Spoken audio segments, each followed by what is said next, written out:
We're live and the NBLC is busy. 4 games on the schedule, but one of them right here is Budweiser Gardens. That's where it's at, the 401 rivalry, as the Windsor Express hosts, plays against the London Lightning. Good evening, folks. Aaron Sanders alongside Chris Croucher. Out of the gate, Chris, the Windsor Express, we go right on to them. Yesterday they played against Orangeville in one of the most dominating games the NBLC Nation has seen in quite some time. It involved Maurice Jones dropping a triple-double and a high-scoring affair to boot. Well, I also think it showed that Windsor offense and how strong it can be. That was something we haven't really seen from Windsor a lot, and that's just putting up a ton of points. Usually their game is more of the two-way variety, the offense and the defense coming together, but in last night's game, they had everything on the offensive end seem to go for them. And if they can bring any of that heat in here tonight, that's going to be a good thing for the Express. And they won 139 to 118. The 139 points they put up was a franchise high. The previous record was around 137 points when they set that in 2013. They broke that, and it's quite interesting that every time they play against Orangeville this year, it's been a close, high-scoring game. Now, Windsor, of course, has also been on the news for the last couple of days. I mean, they had to change their venue, do the Memorial Cup in May. They go to the Atlas II Center for the playoffs, but one thing that's captured everybody's minds is the signing of Logan Stutz as the IR designate. Well, Logan Stutz, of course, a former MVP with the Niagara River Lions last season. Never really got into a rhythm this year due to injuries. He was on and off the IR.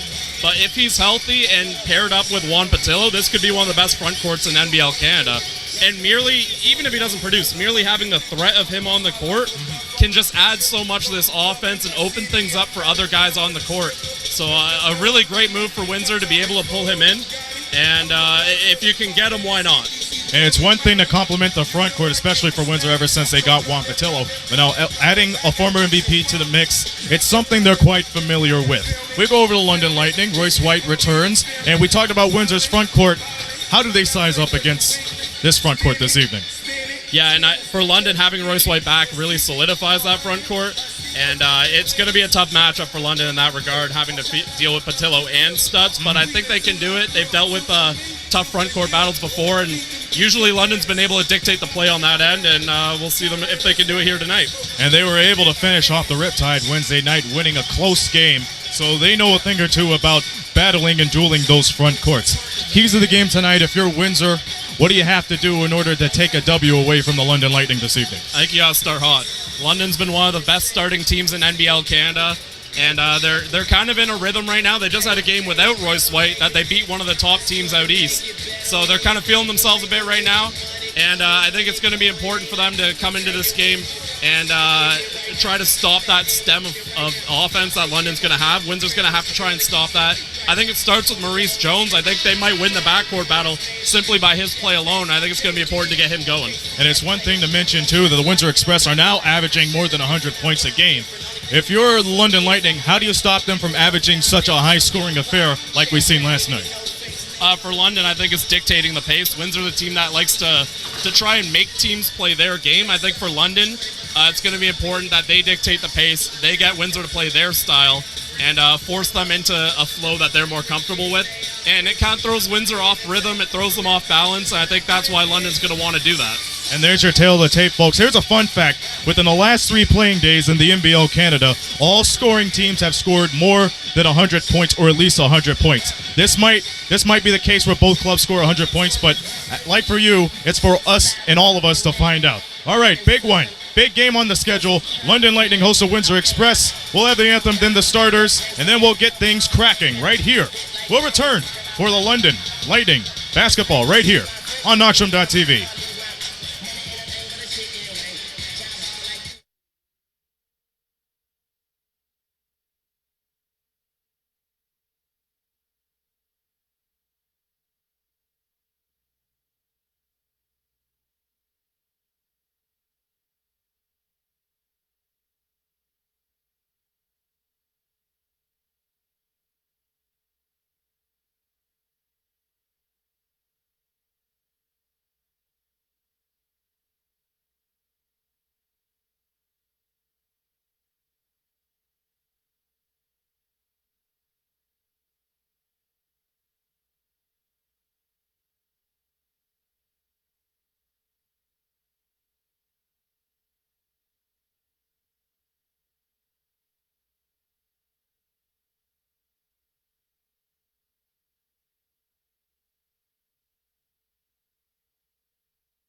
Ladies and gentlemen, boys and girls, good evening and welcome to Budweiser Gardens for tonight's National Basketball League of Canada game featuring the visiting Windsor Express and your London Lightning. At this time, ladies and gentlemen, boys and girls, we would like to introduce the officials for tonight's game. Would you please welcome Mr. Ross Isley, Mr. Dave Maxon, and Mr. Farnood Kazanzadeh. And now, ladies and gentlemen, boys and girls, we would ask that you please rise and remove your hats for the singing of the Canadian National Anthem to be performed by Ms. Isabella Wolder from NBL High School. She is also the star of the High School Project at the Grand Theater. Ladies and gentlemen, Ms. Isabella Wolder.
Ladies and gentlemen, tonight's 50-50 proceeds are going to Kids Kicking Cancer Canada.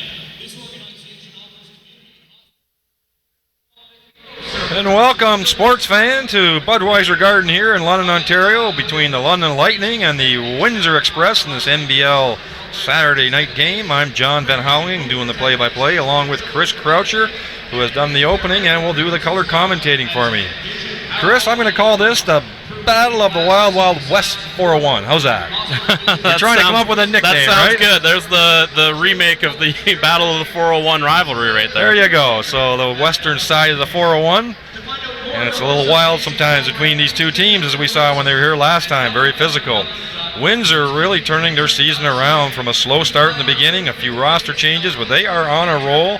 They are playing their game. They are the #1 defense in the league, and they picked up last year's league's MVP, Logan Stutz, as you mentioned in the pregame. And yeah, he's an interesting pickup for this team because he allows them to really run quite the loaded front court, and it's almost been an arms race between every team in the NBL to try and match Royce White in London, because London's had such a good front court all year. So other teams have constantly been trying to match up to that. And of course, London Lightning with their arms race signing in the beginning of the year with Royce White and a couple other players. They are on a 29-5 season at the moment. They're going to set some records this year with their winning and their victories. Another important part of this game, London, of course, clinches first place overall in NBL Canada with a win tonight. That would ensure them for home court advantage for every round of the playoffs, depending on how far they go, of course. And a big thing for London to get that at this point in the season. Yes, home court series always favored in any kind of playoff situation, particularly as well in the NBL with the extra travel going out east. So opening lineups about to come on. We have some interesting matchups tonight. We were talking before the game that the Battle of the Guards, I think that's going to be a terrific battle. Two really well-balanced offenses being run by two great point guards on each side, Doug Herring Jr. and Junior Cadogan, in the league leaders in the league as well, along with Maurice Jones and Warren Ward, of course, for the Windsor. That really mirror images, maybe a little bit larger in stature at the London Lightning, but mirror images and sort of contributions to the team and play for their team, what they're doing, and for statistics as well. For those fans that are watching tonight, we'll see how they match up on the floor. One of the most tough people to guard than Maurice Jones. He's everywhere tonight, of course. We'll see how London keep up with him. They had a hard time the last game. And of course the front court battle, which you already mentioned, with Juan Patillo, the leading rebounder in the league. Royce White, the big signing for the London Lightning, who has proved all season long he can contribute at both ends. And the wild card of Logan Stutz. Interesting to see how that will play out tonight. And of course, a late addition for the London Lightning as well. One of my, what am I going to say? Comes from one of my favorite teams that I've always followed.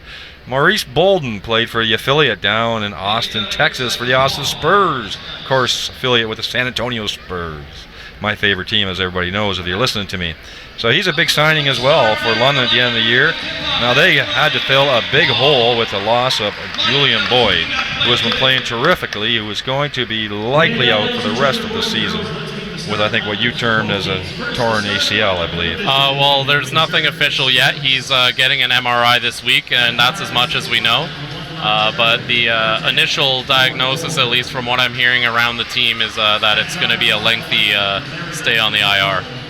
Well, he was just as an important and big contributor to the London Lightning as Royce White has been here. They've had a terrific chemistry, those two, from day one already, and we'll have to see how Royce White and Maurice Bolden click together on the floor as well for the London Lightning coming late into the season. Now, Maurice Bolden, of course, did play for the Lightning before, as we know. So introducing the starting lineups. Bill Jones, longtime coach and coach of the Windsor Express, and Kyle Julius is a coach for the London Lightning. You know, two of the best coaches in NBL Canada. If you were to look at their win percentages, I don't know the exact number, but I would have to think among head coaches in NBL Canada. Maybe if we leave out that Mississauga year for Kyle Julius, that was kind of a rough team to work with, but Coach Bill Jones and Julius with the London Lightning have had some of the best winning percentages, I would say, in the NBL during its rather young history so far. Yes, both franchises have got championships in the NBL. Two. So two each. Yep, that's right. So they're well matched that way, and they've seen each other a number of times over the past 5 or 6 seasons. So I wouldn't say there's no love lost between the two, but it's usually a heated and physical game that we've seen so far over the past few years, both teams vying for the championship. Now Windsor's clinched their playoff spot as well, so now they're trying to ensure they keep the freight train going until the end. That's a play on the word express, by the way, so you know, you got that. And the Lightning, of course, looking for the home court throughout the playoffs, still lots to play for, franchise records as well.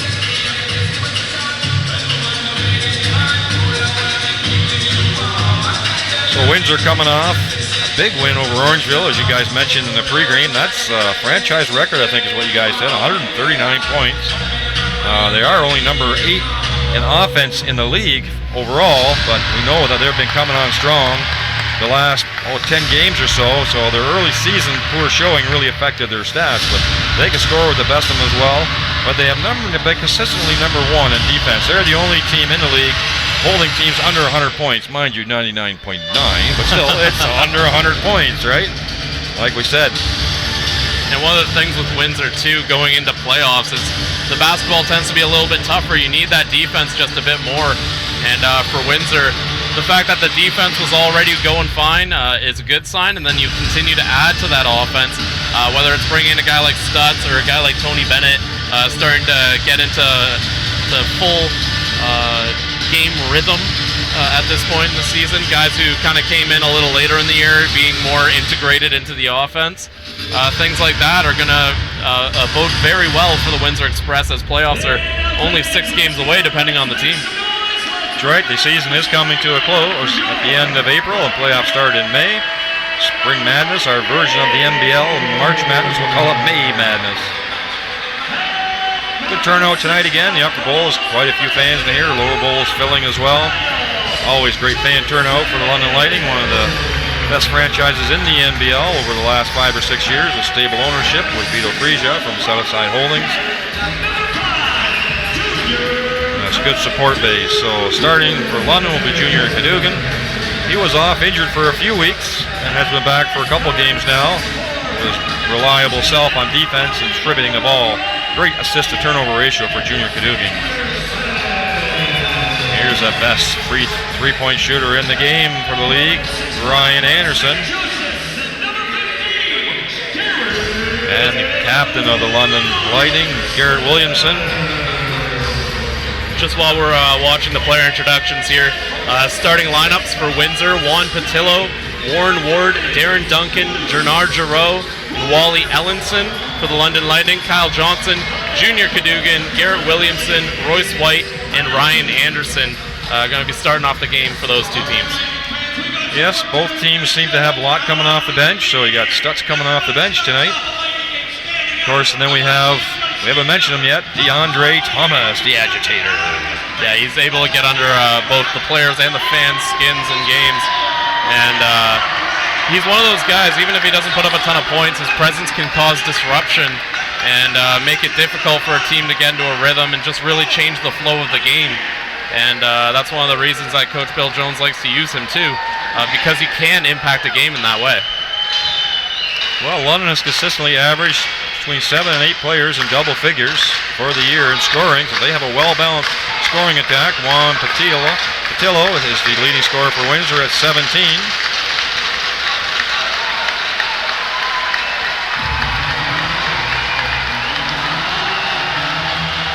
So ball ready for tip-off.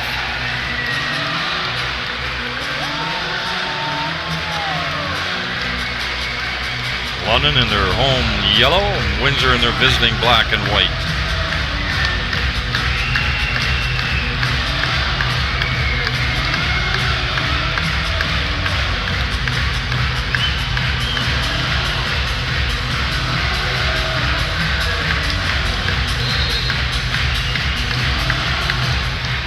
Opening tip-off, right to Ryan Anderson, going hard to the hole. Looking for a foul, but unable to get that. I think that was a planned play right off the tip-off that time with Royce White. Yeah, it almost looked like it. I'm surprised it happened to not deflect off anything else and end up right with Anderson. Ball in to Kyle Johnson, who had a hot shooting game last time, and he put the first basket of the game in for the London Lightning. Yeah, 31 points in their last game on Wednesday, and a lot of them coming of that variety. The jumper was just silky smooth for him on Wednesday. Darren Duncan being hounded by Junior Cadogan with his trademark physical defense. Nice handoff to Giroux for the slam for Windsor. So Doug Herring Jr. has been playing a lot of point guard for London Lightning, coming off the bench tonight. Has a lot of minutes under his belt. Going back to the rotation with Junior Cadogan, who had started pretty well half the season as starting point guard. Great 1-2 combo under together as well. Nice pick and roll. Slide into the basket is Royce White for the easy flush. Just looking at these combinations here with Cadogan against Duncan. Duncan much quicker, Cadogan much more the physical player. Looking for those matchups, key matchups tonight. Larson the outside, he can shoot the three, but he's well short that time. Anderson releases to Williamson. One step, no foul. There is a foul, late foul called. Garrett Williamson going for the fast break. Nice lead pass by Anderson. Yeah, I think Ellenson thought he had the line, but the distance was just a little short. Ended up having to really chase down Garrett Williamson there. No real choice but to take the foul. You don't want to give up an easy bucket with that much clear space in front of him. Well, Garrett Williamson to the foul line, shooting 2. No arc on that first one. Bounces right back out off the back rim. Usually a reliable foul shooter is Garrett Williamson. We'll see what kind of role he plays tonight. He's the kind of player that can take over a game or do all the little things for you. It depends on what your team needs from you. Looks like we got a lane violation on the express there. Williamson gets to shoot again. Bailed him out. He missed the shot. Yes.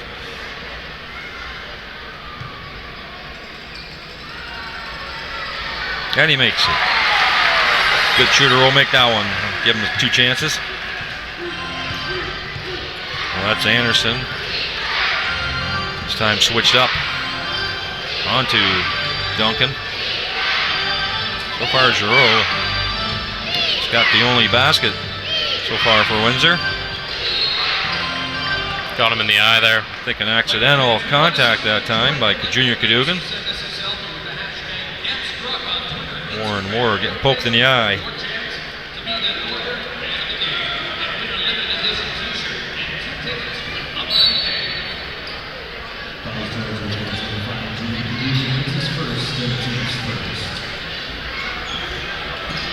Looks like they really got Anderson's guard and the other guard for Windsor, which is Ward. Drives to the hole, nice up and under, great left hand move, slices through the defense of London.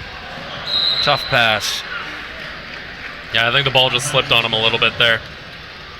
Too much spin, the ball didn't come back up on the bounce. Says Allison going in the hole, holding it, cradling it, unable to convert though, but that's Patillo, leading rebounder in the league. You can see why, and a nice sweet jump shot that we saw last game as well. You know, he plays so much down low that you almost forget he has that range on the shot if he needs it. Well, swinging the ball up top again. This is the offense goes through White quite often. Anderson just waiting for that ball to be sprung to him by and unable to convert that 3. Padillo, the ball, wisely gives it off to his guard. Windsor with the loop, alley-oop, and great body control and ball control by Juan Patillo. Nice leading pass that time by Windsor. Starting to feature him in the offense, his back-to-back baskets. Him and White are muscling underneath. It's another key matchup that we wanted to see. The 2 bigs underneath. Johnson's got the green light to go that time, but that definitely was off. Windsor sort of a control break here, but pull up for the early 3. Unable to convert. Johnson with the rebound. Johnson taking Allison right to the hole that time.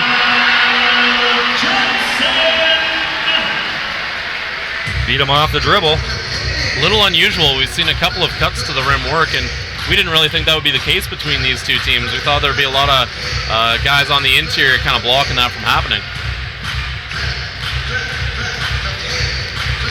Dillo again up top with White, and it's Cadogan trying to stay with Duncan. Throws it back out to Allison. He likes that shot. Unable to convert. He's 0 for 2 right now. Make an extra pass, and you had Warren Ward with a completely clear one right there. A little ball fake, a little body contact. Royce White with the nice smooth move to the hoop. Darren Duncan unable to handle him. Express are up 8-7 early.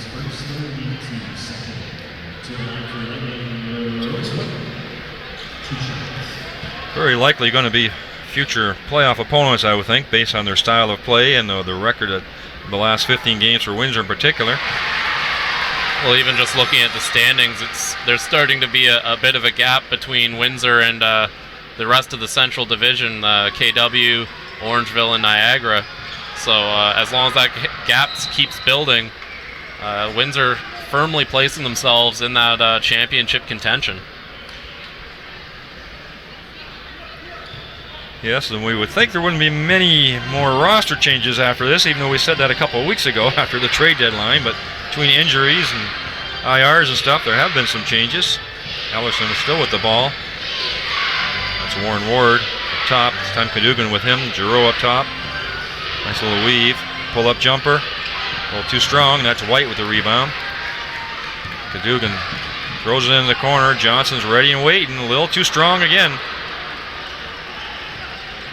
Definitely got the green light though.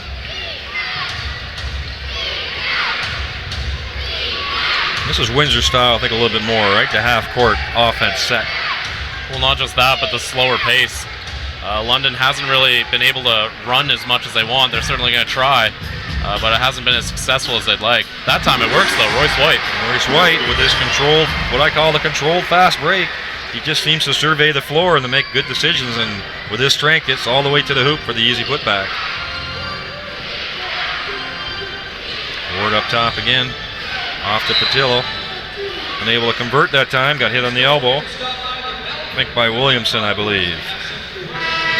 I think you're right. We'll hear that announcement shortly. one of the things, again, Aaron and I talked about at the top of the game was talking about the pace, how Windsor's going to want to control that pace and make it so that London can't run. Almost immediately after a missed shot, we've seen 3 Windsor defenders back on their own side of the court there. So they're definitely keeping that in mind, trying to set their own tempo. Whoever sets their tempo, remember, both teams like to play such different styles that you throw the other one off balance when you get to institute your own style. So by Windsor slowing it down, they can make it harder for London to get in that rhythm. Nice idea, a little fast break. Unable to hang on to his Morris Capers. He sort of slipped underneath the basket there. Hopefully he's not hurt. Right off that foul shot. White inbound to Anderson. Down the floor went to Capers. They are definitely trying to push the pace, are the London Lightning. Couple substitutes in for the London Lightning. See Doug Herring Jr. in, as well as Marcus Capers.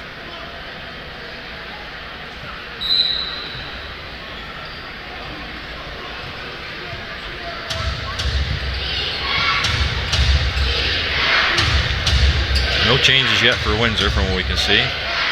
Spatillo with White on him. It's a great matchup. Spatillo's a little bit taller, a little turnaround, a little too strong off the backboard. Bounces right back to him fortuitously. Way up top it comes to Duncan. Duncan trying to break down the defense. Kyle Johnson keeping him in front, doing a good job. Pulls up for the shot, too strong again. White just cleans out everybody, blocks everybody out. And again, this self-control. Going to call a block. They are going to call it. It's a self-controlled fast break, but that time he got red like a book. He stepped right in front of him.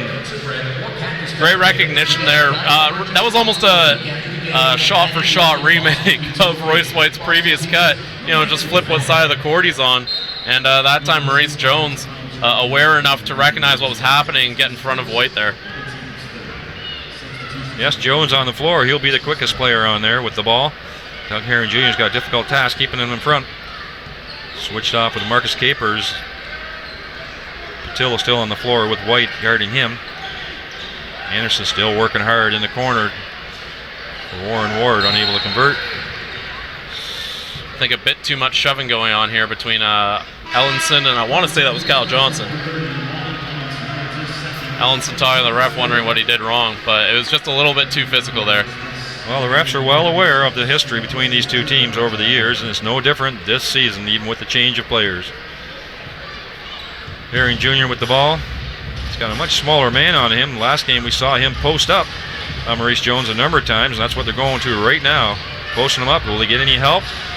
No help coming up top. Quick pass deflected off by Ward. But again, looking for that mismatch down underneath.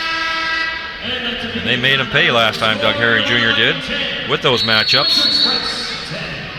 You know for a fact they're looking for that Herring Jr. Mo Jones matchup. 10-10-10, go ahead, yep. No, pardon me. We got a 10-10 game here, but with Doug Herring Jr., he has that size advantage, but the one thing that London struggled with is matching the speed of Maurice Jones, and they're going to have to, it's one of those things, I don't think there's a guy on the roster who can match him, you know, foot speed for foot speed, but I think they can do some things defensively and try and set that up and make it harder for him to get to the rim. Because if they're able to, you know, Maurice Jones is a guy who's been on fire lately. Had a triple-double in their last game.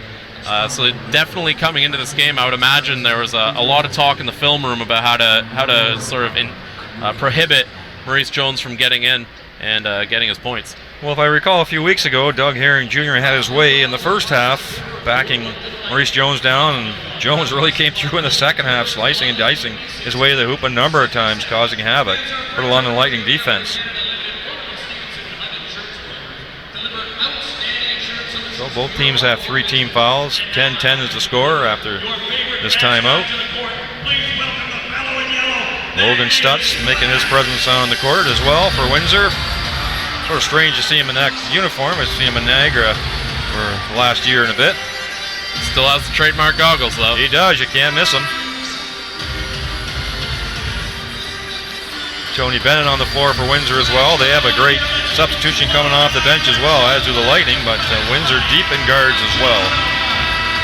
Yeah, Bennett and Jones coming in for Ward and Duncan. That's a pretty good substitution rotation. Duncan staying on the floor, actually, as a third ball handler. And that's one of the things that Windsor's really built up throughout the season. They had guys like Ward and Jones and Duncan since the start of the year, but they've really built that depth up. There we see Doug Herring Jr. beating his man on low. A nice little floater over the help defense that came.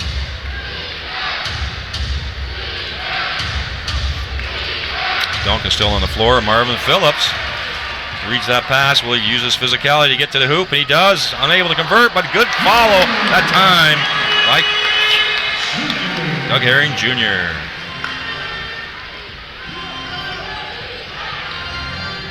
London is the #1 steal team in the league. They average 10 steals, almost 11 steals a game. Tony Bennett, a hot shot right there. He's been hot pretty much for 2 nights now. He had a great shooting night in their game last night. I believe 8 of 11 shooting on the night. Kyle Johnson, long three-pointer shot. And he gets a friendly rim bounce off the backboard, and it goes.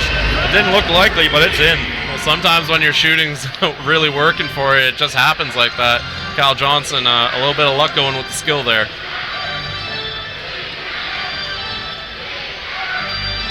Patillo and then Logan Stutz had the advantage. Nice soft left hand on the offensive board and puts it back. That's his strength. Around the hoop.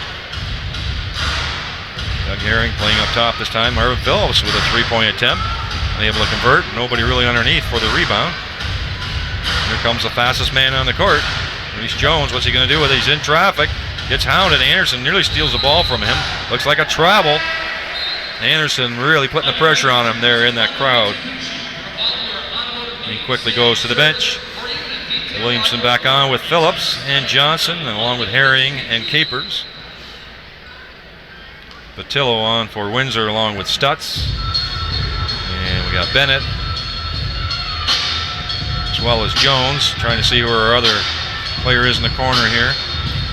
Oh, that's Shaq. Shaq Keith is in for Windsor as well. Williamson quickly up top. Johnson's been hot. Is he going to keep being hot? Phillips unable to convert, or able to get the offensive board, and this is Shaq Keith bringing the ball up into the corner. He's wide open as Stutz, and he likes that shot. Unable to convert that time. Williamson unable to box out. Windsor, Tony's Bennett knocks it loose. Shot for Keith that time. Unable to convert. They have the same three-point percentage, I see, which is really interesting. 36.9% success rate for both teams. Right now, London's shooting a little better. 3 London players back on defense on that already. Bennett with a quick three-point shot. And a follow-up that time by Patillo. I don't think Coach Julius is happy about that. Early recognition of somebody shooting the ball early and nobody putting a body on Patillo, the leading rebounder in the league.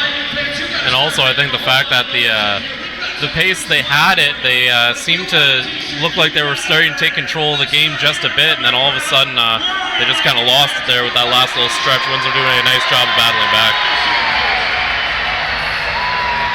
Well, I know London has the better record this year, but I think based on what we've seen in the last month from Windsor, I think there's not too much different between the two teams anymore at this point in the season. They both look like they have the same kind of balanced lineups on the guard position, on the big position, maybe a little bit advantage to Windsor.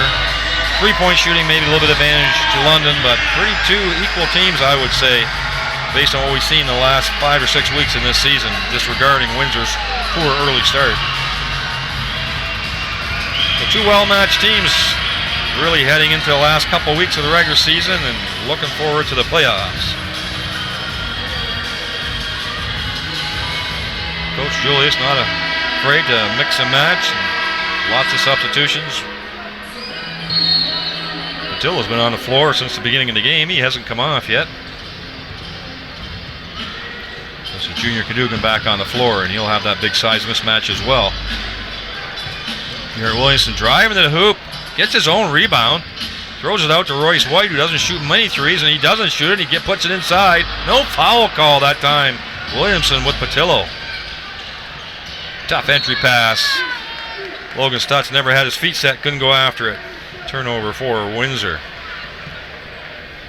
Yeah, we haven't seen Royce White shoot many threes, even when he's wide open. He does prefer to pass from that spot. Phillips, no hesitation to shoot the three, and that time, a soft touch from the outside for the big man, Marvin Phillips. I think it's a big one coming in here with Windsor. Again, we talked about before that timeout, they started to sort of crawl themselves back into it just when it looked like London might pull ahead a bit. I think it's important to get that three so you come out of that timeout hot. Williamson stood his ground and stripped the ball from Keith, pushes back up quickly to Doug Herring Jr., swings it to Phillips into the corner. Good ball movement right now by London Lightning. Williamson up top, always never settling for a shot, always trying to look for a better one. That time he takes the contact in with his left hand. Garrett Williamson going to the foul line again for the old-fashioned three. He really makes good decisions, does Garrett Williamson. Never settles for the first open look if he thinks he can get a better one. That time draws the foul. Are there Windsor fans in the building here? Well, there must be a few Windsor fans here. Not that far to travel, right? A couple hours out of the 401. Sounded like a couple fans were against the idea of a London player making a free throw. Again, this is Jones on the floor. He pulls up for the jumper, unable to convert.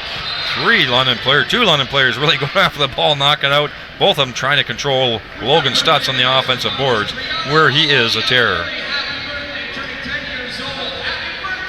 Phillips right now match up against Stutz. This is our first look at DeAndre Thomas. He's inside with Royce White. Those are two heavyweights, literally.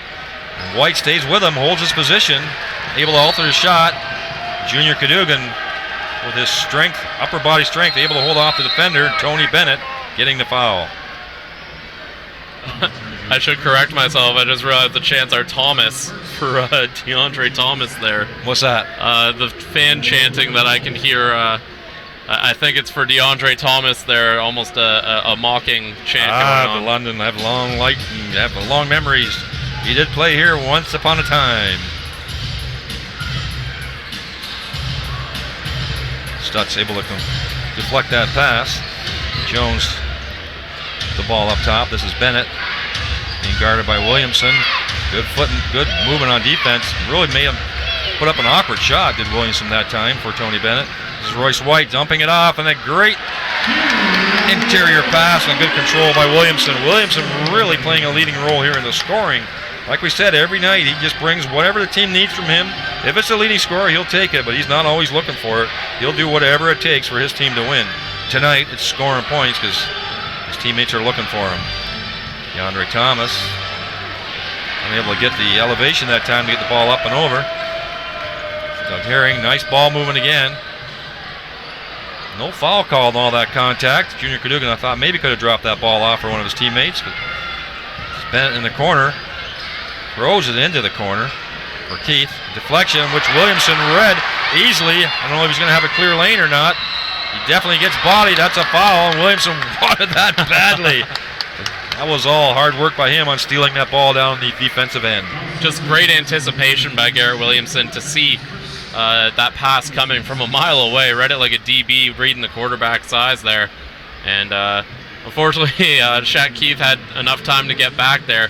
Keith doing the right thing, just foul him hard enough that he can't make the basket, but not so hard you pick up a flagrant. Well, he's the one that threw the pass that he stole, so he's trying to make up for it. That's a difficult pass, making from the corner all the way to the opposite side without a defender deflecting it. Williamson getting some foul shooting practice tonight. That's his 5th and 6th time, I think, at the line tonight at least. You know, fouls might not be a friend to the Windsor Express right now. They are over the limit with that one. They're in early again, but doesn't matter. Williamson making it that time. So Capers back in the game. It's the second rotation for him. Got Herring and Cadogan together. They do take turns doing the point guard, but a lot of times they will play tandem as well. Phillips on DeAndre Thomas, if you're looking for the matchups. And a bit of a mismatch with Logan Stutz underneath. There's only 6 seconds left in this. Stutz with the ball, nice little fake. He's got the long step. Just too much contact, I think, by too many London players. Maybe the block was good, but too much physical contact underneath. Yeah, there was a lot of contact going on. I think about 3 London players involved in that play. That was a tough matchup for Capers against Stutz that time. So a bit of a spurt here for the London Lightning here at the end of this quarter.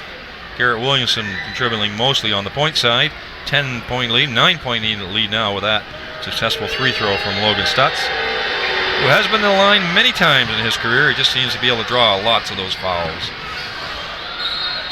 0.7 seconds left, still London ball. Can they get a shot off? Is the question.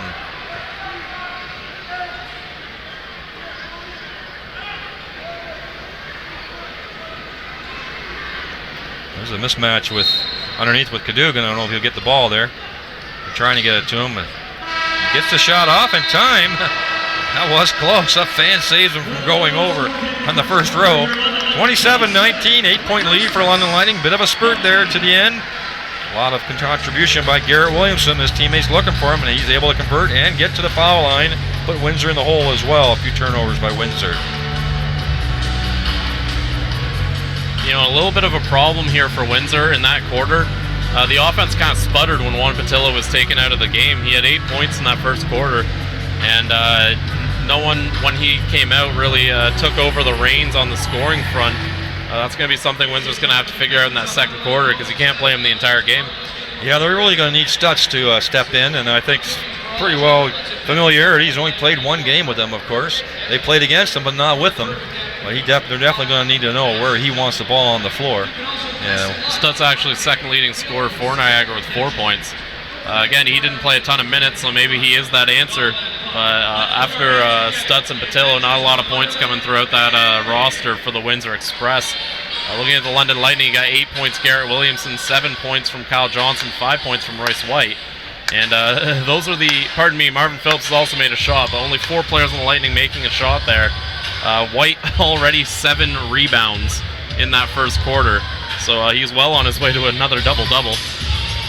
See, London with 7 assists already in that first quarter. They do average 26 assists in a game, the best in the league, sharing the ball, a la like my San Antonio Spurs. You know, they're always in the league leader in assists. Haven't seen Maurice Bolden yet on the floor. Well, he didn't play a ton of minutes in his debut, so I think they're trying to integrate him into the system a bit before they start giving him some heftier minutes. And Windsor's shooting percentage very low in that first quarter, I guess, from what I'm seeing, under 30%. Yeah, 1 of 8 from three-point land. Yeah, so that has hurt them. So hence the 8-point differential between the London Lightning and the Windsor Express. Looks like we got a dance party out on the floor there. Waiting for YMCA to break out here, but I don't think that's happening, is it? No. Classic song, though. Basketball. Yes, that's true. Yeah. Fabulous and a little Bow Wow. Yeah, a little like Mike. All right. You're right. Okay, so start of the second quarter. I'm Jonathan Howling along with Chris Croucher here at the Budweiser Gardens. This NBL Saturday night basketball game between the first and second place team in the West Division. And based on current form, I would think they're going to meet sometime in the second round of the playoffs if things hold to current form. So Jones still out there up top. This is Keith with the ball with Williamson on him. Williamson doing a great defense, moving his feet, putting a lot of pressure on that. Of course, nobody's going to beat him in a foot race to Jones, and he does track it down. Throws it quickly in the corner, and Keith's wide open. I don't know if he's feeling comfortable with that, but he's definitely wide open. This is Herring Jr. trying to get to the basket, throwing it way out up top. The junior can do and resets the offense.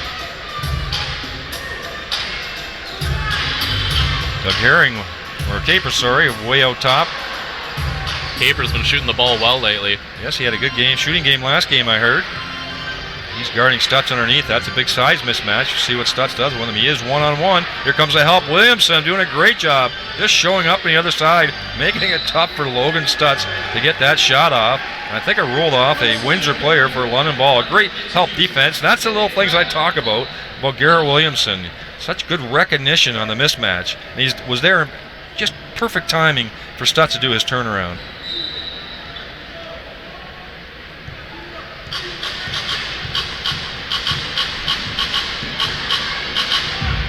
So again, Cadogan with a big size mismatch, but they haven't taken really advantage of it yet on his side. Gets a free look out at 3. Didn't look comfortable. Will Phillips in with a big board. He tries to force it up.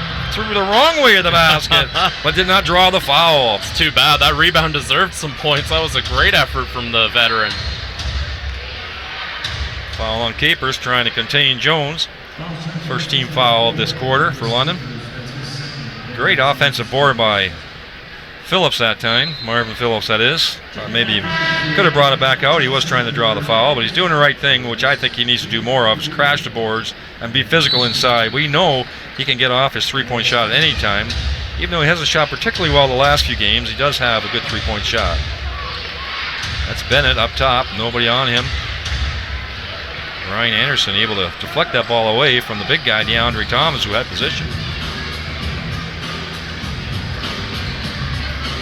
Speaking of Phillips, he takes that wide open three, but he did not convert it. Him and DeAndre Thomas are very physical underneath. Thomas is always physical, as we know. Great drive by Tony Bennett, drawing the foul that time, using his strength to get to the basket. Again, London fans familiar of Tony Bennett from his time with the London Lightning. Really a key player for them in their run for the playoffs. It didn't go quite as well during that third season of the London Lightning's history. Windsor Express ended up beating them in the playoffs and going on and winning a title that year. And Tony Bennett, a guy who's really become a big part of Windsor basketball since then. He's, of course, a member of the team that won a championship the very next year, and a great floor general for the Express. Phillips taking it to the hole, definitely drawing a contact time. He gets the first shot off. Will he be allowed to shoot the free throws? And DeAndre Thomas gets some pressing from the fans at the end. Shooting two, he is. That's what I like about Marvin Phillips. Gets himself to the line quite a bit. He should, yes. I thought he got away from his game a little bit the last few weeks that we've been watching anyway. We've been talking about that, but this is really what I see Phillips being able to do, because he can dribble the ball well against the defender. He can be physical inside with anybody, and he's got a decent three-point shot. Keeps the team honest. If you're only shooting threes, then it makes it a lot more easier to guard him. So 29-21 the score, still an 8-point lead.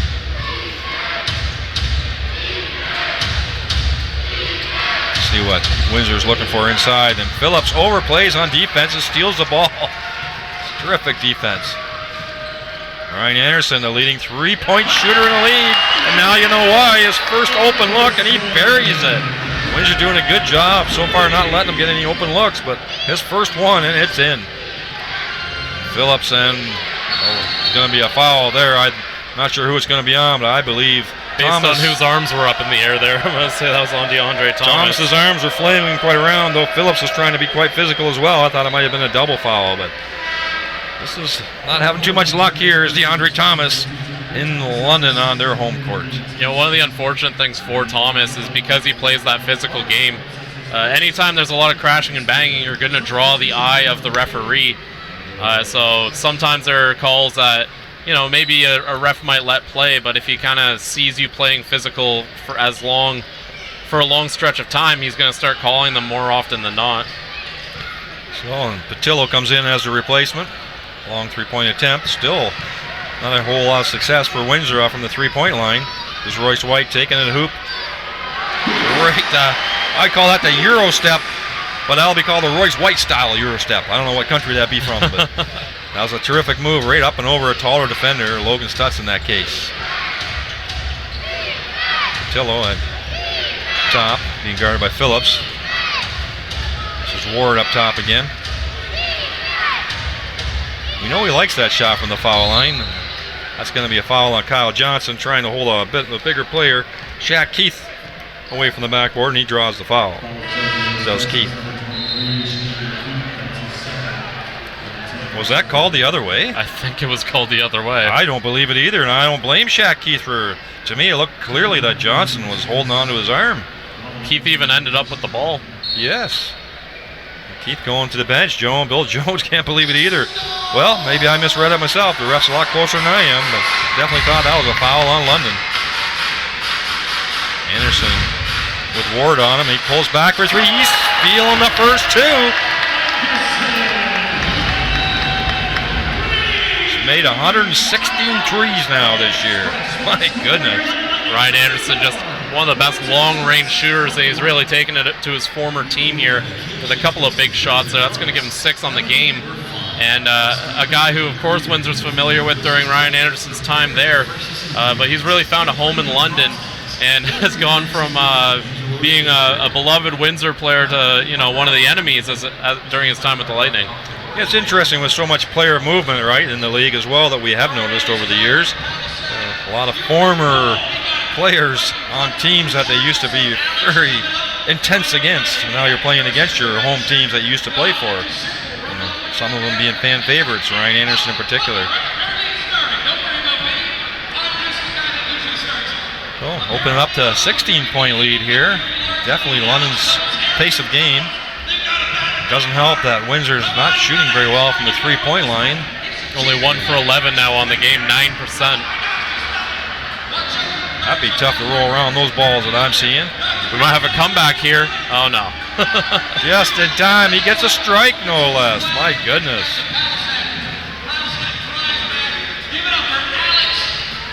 So Windsor's going to come out with both Stutz and Patillo together as a tandem, which we were talking about at the top of the show. How difficult that would be to guard. I think spacing is probably going to be an issue for Windsor. What kind of spacing does he want to do between those two guys when the ball's being moved around? Well, also with Patillo and Stutz, both of them will usually generate their scoring with the ball in their hands. I think aside from just spacing, they're going to have to figure out who to run the offense through. You don't want it to become a ball stops here kind of situation. You want it to continue flowing. You got two guys who prefer having the ball in their hands now. Well, they got their two best three-point shooters out there as well with Warren Ward and Wally Ellerson. So 2 bigs inside and 2 great shooters, and then the quickest point guard on the floor. Probably their strongest lineup, I would think. This is Stutz sort of holding his player off. He just has a great touch around the hoop. Unable to convert that time. I didn't think he'd get a shot off, to be honest with you. Euro step again, throws it back out top. Windsor reading that well. Inside, good hands. To keep it alive was London. Throws it out to the best three-point shooter in the league and not able to convert that time. That's good ball movement by London. This Patillo avoids the charge or the block. And a foul at the last second. Looked like a moving charge, I think, is what Doug Herring Jr. was trying to draw, but it looks like I thought Patillo totally missed him. He entirely dodged him. I thought Patillo did a good job not running into that block and drawing it. Might have just touched a thread on his jersey, but it wouldn't have been much contact. That's what we saw, Patillo doing the sideways movement and just unable to convert.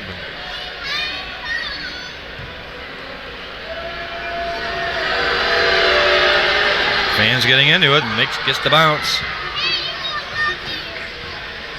So when I look at this floor for Windsor, I think this is probably their strongest lineup, I think, overall, if they put for a group of 5, just for balance and size and ball handling. Completely agree. There's a lot of talent on the floor there. London going under the offensive boards. They're just pounding the boards to Sayre, and they got lots of size. Does Windsor? They're unable to stop. Marvin Phillips doing what I think he can do best: pound the offensive boards. And with that, Marvin Phillips inches closer to 1,000 rebounds in his NBLC career. Wide open for Allison. They're going to need to make those, and that's finally a three-pointer for Windsor. Keeps the London defense honest from packing it in. There was nowhere for Jones to do a layup. A lot of control that time. Stutz with the defensive board. Jones, so speedy. Goes up against the biggest player. Offensive board for Patillo that time, as Royce White had to take on Jones on that drive. Nobody picked up Patillo. 39-27, 12-point lead. Doug Herring taking a long three-pointer. He was able to convert that time. I know he was open, but they were getting much better quality looks inside. Here's Stutz again. Nice bounce pass. Great block, I thought, by Phillips. A little bit on the elbow. But what a great teamwork that time between Stutz and Patillo. A nice little drop-off pass. It's good to see that kind of a chemistry play almost happening this early in their time together. We're going to see Stutz come off the floor. Or no, he's going to stay on. Pardon me. Thought there was a substitution there. Hey, coaches, just take them down there and do a little coaching from the sidelines. I agree. I just heard the buzzer, made me think of it, but that was for the London substitution, so I was wrong. It's all good. Patillo makes his first foul shot, closes the gap. Windsor making a little bit of a mini run here.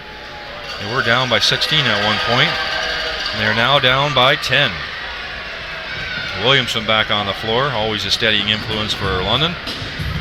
Produced a lot of points in the first quarter for them as well. Cadogan, their starting point guard, on the floor as well. This is Kyle Johnson, who was hot in his first couple shots. Got the bigger guy on him. Cadogan trying to back down Jones. Looks like an elbow in the back. Jones unable physically to hold on to Cadogan. You see, as soon as Patillo came down to double team, he threw the ball out to Johnson up top. Windsor's going to have a difficulty stopping that if they keep posting the guards inside on Jones. A little miscommunication that time. Ellerson with the ball. Great timing on Capers that time with his left hand, blocking that layup from Ellerson. Wow, terrific defensive play. Williamson up to Johnson. He barely made the dunk, but he'll take the friendly bounce like he did the last time on his three-point shot. Cadogan holding the back of Jones' shirt, unable to hang on to him for speed. Well, I mean, for that dunk, the score sheet doesn't say how, it just says how many, so... Well, who was the person challenging him was Jones. I didn't think he'd get up that high, but he challenged Johnson on that, just enough to throw him off. But the ball still went in. Jones with the ball, playing a lot of minutes, throwing it up for Patillo, and great body control, had the mismatch with Junior Cadogan. So Windsor finding and exploiting that mismatch underneath between the center and the guard.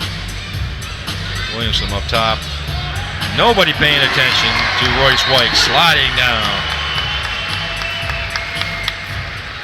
I think a delay of game being called against London that time. Yeah, I think that's on White. He just kind of knocked the ball. I guess I think he knocked it away. I don't think it was anything too blatant. Hey, Ward going to the bench.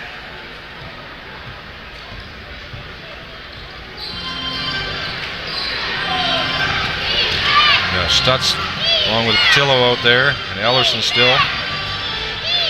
Here comes Darren Duncan as a second primary ball handler for Windsor. Guarded by Johnson that time. He's got the mismatch with Stutz. Stutz doing a good job holding his position. Again, there's going to be a holding foul. No 3-second call. Thought that was a little quick. I didn't think Stutz was in there that long. Turnover by Windsor hurting them. They're down by 12. 5 minutes to go left in the second quarter. Johnson's got Duncan guarding him. It's a good match. Big screen set by Royce White, and no problem from the foul line for Kyle Johnson after that big screen by Royce White. And the ref whistled something there. I'm not quite sure what for. Oh, I think they're checking officials' timeout. They're going to get a wet spot cleaned up there. So Stutz playing a lot of minutes since he didn't start the ball game, but since he's come in, he has not come off the floor. It looked like they're trying to work on the chemistry between the two bigs. Juan Patillo, the leading rebounder in the league, and the former MVP last year, Logan Stutz, number 3 for Windsor. And again, not a ton of games left, so Coach Bill Jones wise to use the time he has until playoffs to kind of get that going so they can go into playoffs really knowing each other's games. Jones with his own version of the Euro. Hesitation, dribble, step over, floater. Beautiful play over the much taller player. It's Herring Jr. up top, being guarded by Ellerson. Ball swung over to White up top. Fake handoff. He does take a three. Unable to convert, just a little too strong that time. I think that's going to be the Windsor ball. Garrett Williamson tipped that out. Shaq Keith back in the ball game as well, number 23 for Windsor.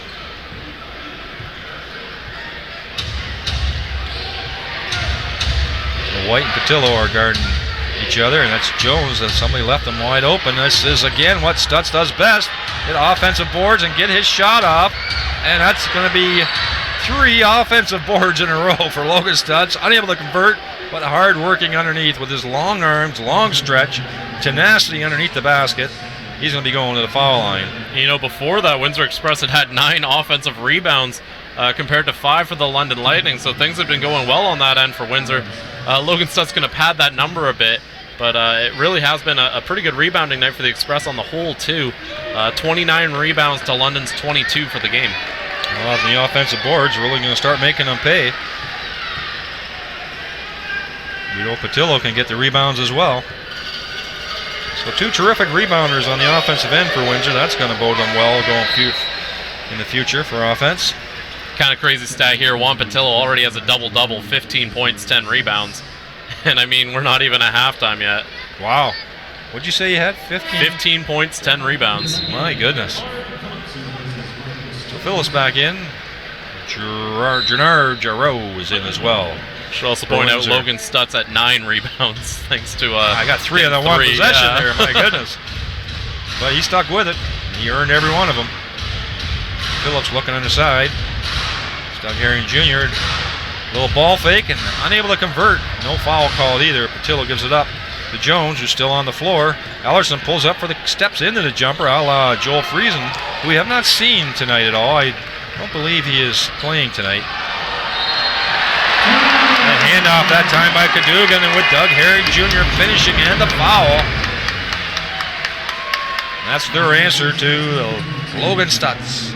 You know, a key play there from Doug Herring Jr.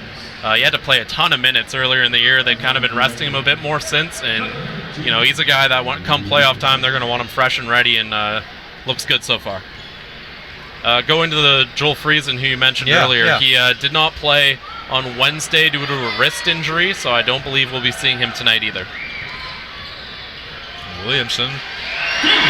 Again, controlled step over dribble, hard for the defender to guard. Patillo did not want to draw a foul and backed right off. And Williamson with an easy basket. Opening the lead back up to 14 again. Hard double team that time by Phillips. Keith taking the ball to the hoop. Again, help by Cadogan, who thought he had sprung the ball loose. Was already sprinting for a fast break, but the referee called a foul. Good anticipation by Phillips that time, the double team, and Cadogan for the steal. Just resulted in a foul that time. They were really pursuing the ball handlers.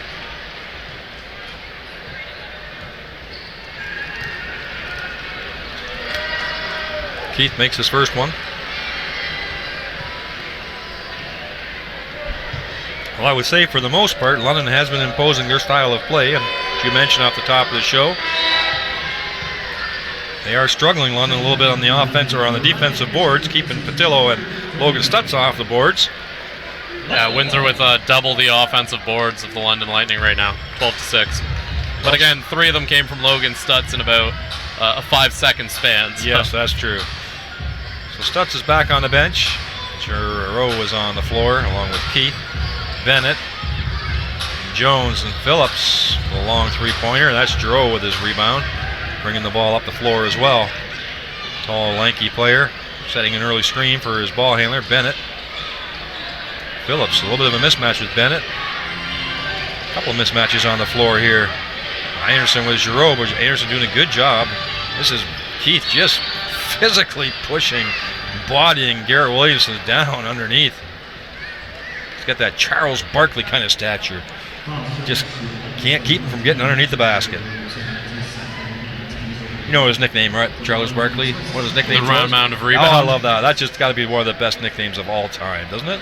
The round mound rebound. In his heyday, they could not keep him away from underneath the basket. He could dunk standing flat-footed underneath the basket with one hand. That was the strength of Charles Barkley. So, back to a 10-point lead. Windsor not going away. It's been as high as 16 at one point. White up top with Juan Patillo guarding him. Phillips up top with Jarreau. 2 bigs are way up top. Phillips taken to the hoop. Yes, nice little hesitation. And a foul called, and the reverse goes. This is the Marvin Phillips that I love to see. Taking it to the hoop, absorbing the contact, and putting in a lovely reverse. Yeah, great game so far for Marvin Phillips, doing a lot of good things here for the London Lightning. He's got 7 on the game, 3 rebounds, so only 4 away from that 1,000 mark as we mentioned earlier. And he's really done a good job of playing that inside-outside game. You know, when he's involved in both the interior and the three-point shooting, I think that's when he's at his best. Yes, and I think it all starts when if he has to play physical on the defensive end, which he had to with Patillo and Stutz, and then of course DeAndre Thomas. It seems to make him want to be more physical on the offensive end. Yeah, it gets him engaged. It gets him sort of that eye of the tiger look going. Yeah, absolutely. I totally agree with that. Yep. Stutz back on the floor, Patillo off. Royce White trying to keep the little guy in control. Well, I'm talking about Jones. Maybe little in stature, but big in play. And Keith with the big offensive board again. London's struggling, and Windsor keeping them in the game. The offensive boards are keeping them in the game. Phillips was ready to shoot that one that time, unable to convert. This is Keith, should be throwing it up ahead to Giroux, and that's going to be an easy one for Giroux on the fast break finish. That quick three-point shooting shot, the big rebound, didn't give London much chance to get the defensive board, or offensive board that time. Johnson back on the floor for the pull-up jumper. He's been shooting well, unable to convert. Here's another run out for Windsor. Ill-advised pass. See what happens here for London. Nice open look for Anderson. He's wide open, and he buries it. No, wide open. Had lots of time to gather himself. That was a careless turnover on that fast break. Coach Bill Jones not happy on that fast break, creating that wide open three for Ryan Anderson. 55-43 with a last minute or so in this second quarter.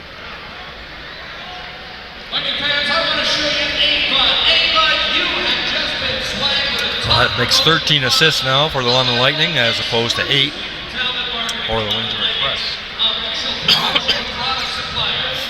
Turnovers 8 for Windsor, 5 for London. Three-point shooting still not going very well for Windsor, shooting a measly under 10%. Whereas London has made more, but they're only shooting 5 for 20. So both teams really struggling to get wide open threes and making them, getting them buried. Offensive boards, of course, we said that already. 13 for Windsor. They're out rebounding London by 10. That is really keeping them in the game, even though it's a 12-point lead right now.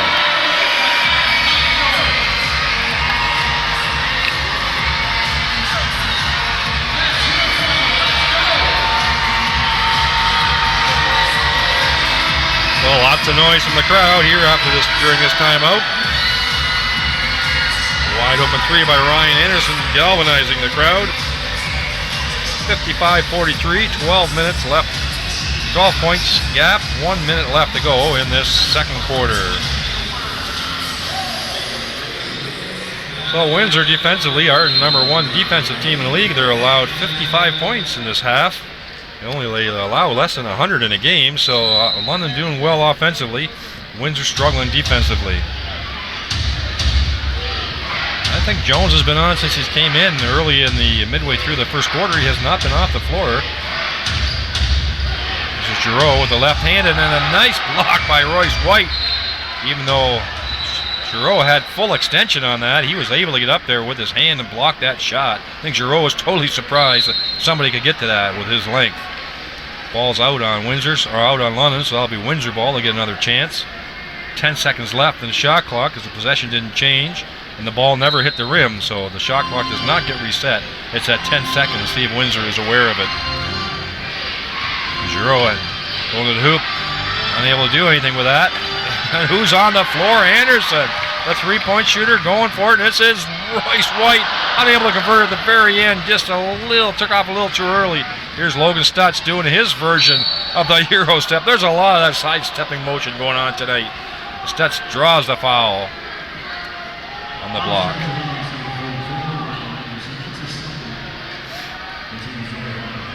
So frantic action there in the last 30 seconds, back and forth. So Stutz at the line.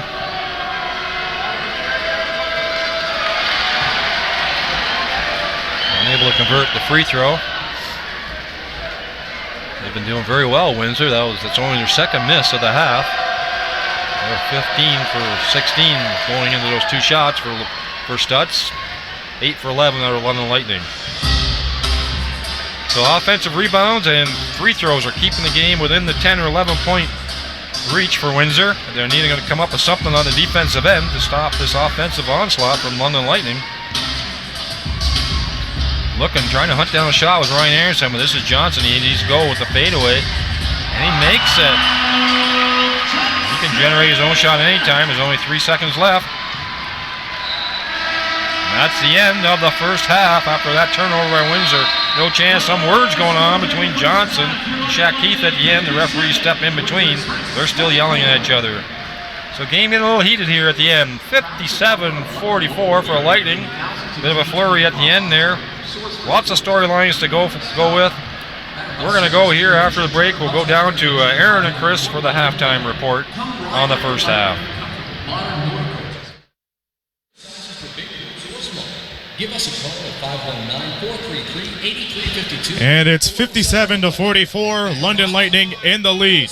We welcome you to the Knockstrom halftime. Chris Croucher, it's one thing you expect a physical game when it comes to a 4-1 rivalry, but what impressed me is the rebounding game. As you can see, 36-24 in favor of the Windsor Express, and because of that, Juan Patillo already got a double-double. Yeah, in fact, John and I were talking about that upstairs. The rebounding game has been absolutely huge for the Windsor Express. They're having their way on the boards, and one of the things that illustrated that was Logan Stutz. He had a possession down there where he had 3 rebounds in a row on the offensive end. That really helps those rebounding numbers, but I don't think that's going to keep going. London, a pretty good rebounding team in their own right this season. So for London, that's going to be one of the areas they're going to have to work on is their rebounding, but I think they'll be able to fix it. Well, on the positive side, outside of the league, I mean, they're shooting real well. They're choosing their shots carefully because most of the time they're going inside, getting high-quality shots, and it's because of their front court. They're shooting almost 46% from the field. Yeah, and I think it's going to be a lot more front court battling going on, especially as the game continues throughout this second half that we're about to have here. Right. Just because both teams have such a strength there, they're going to want to feed it down low.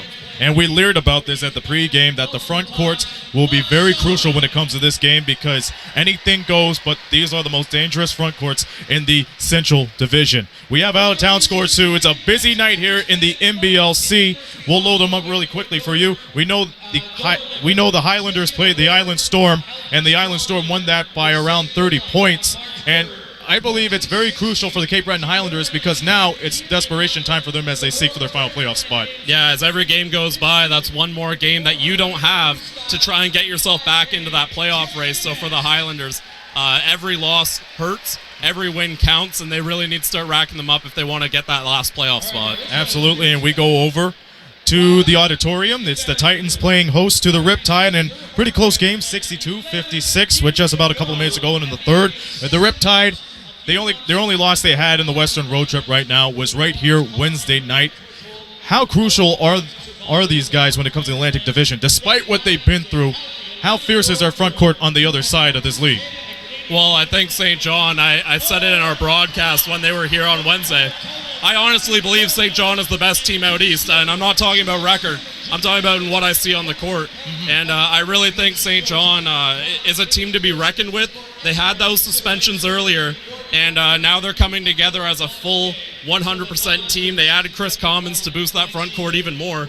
And St. John Riptide, a very scary team as playoffs get closer. And very well disciplined, too. Anthony Anderson has 16 points. Olu Famutini adding up with 11 and that's rebounds. The thing. We talked about the front court. Anthony Anderson is on that team. I mean, one of the greatest scorers in NBLC history. That's a dangerous team. And for a guy that small, he is very explosive and a very big positive for the Riptide or the Mill Rats, considering if you talk about history. One game in the books. Halifax Hurricanes, they beat the River Lions 102-92. It was a very close game. From what I see, Nick O'Corey finished off with 18. On the other hand, Taquan Zimmerman finished off with 19 points. The defending champions, they got a lot of work cut out for them near the end of the season, considering that they still want to get home court advantage. Yeah, and they've got a good shot at it, but they, again, like a lot of teams, are running out of time. And it's really interesting to see these races heating up. I think in the Atlantic, that home court's going to matter a lot. Speaking of home court, Halifax, they need to win every game they can if they want to to continue to contend. That was a mouthful, pardon me.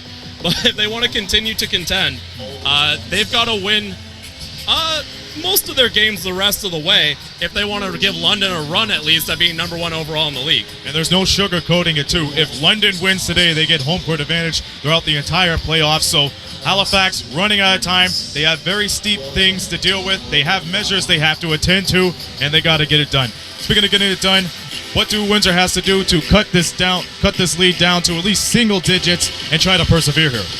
Well, I think London's almost played a you can have this, but we're going to take the rest away mentality. They're okay with the fact that Windsor's getting their points inside as long as they don't make their threes. And London's taken away that long-range game from the Windsor Express.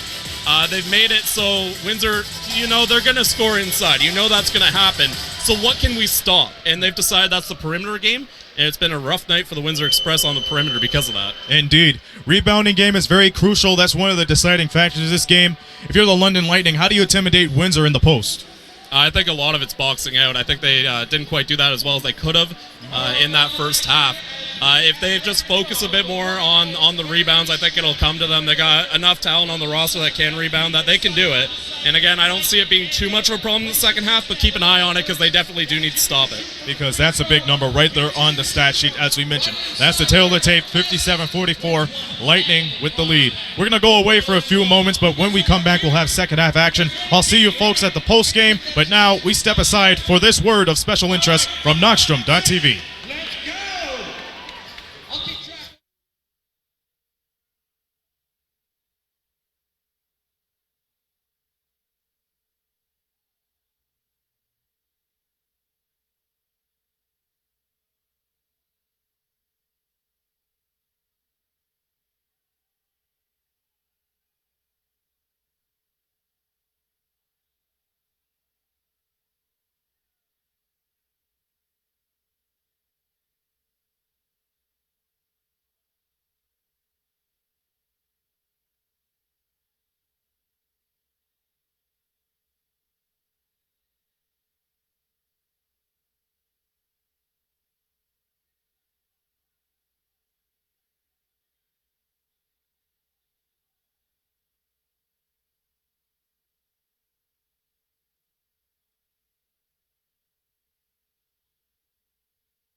Testing.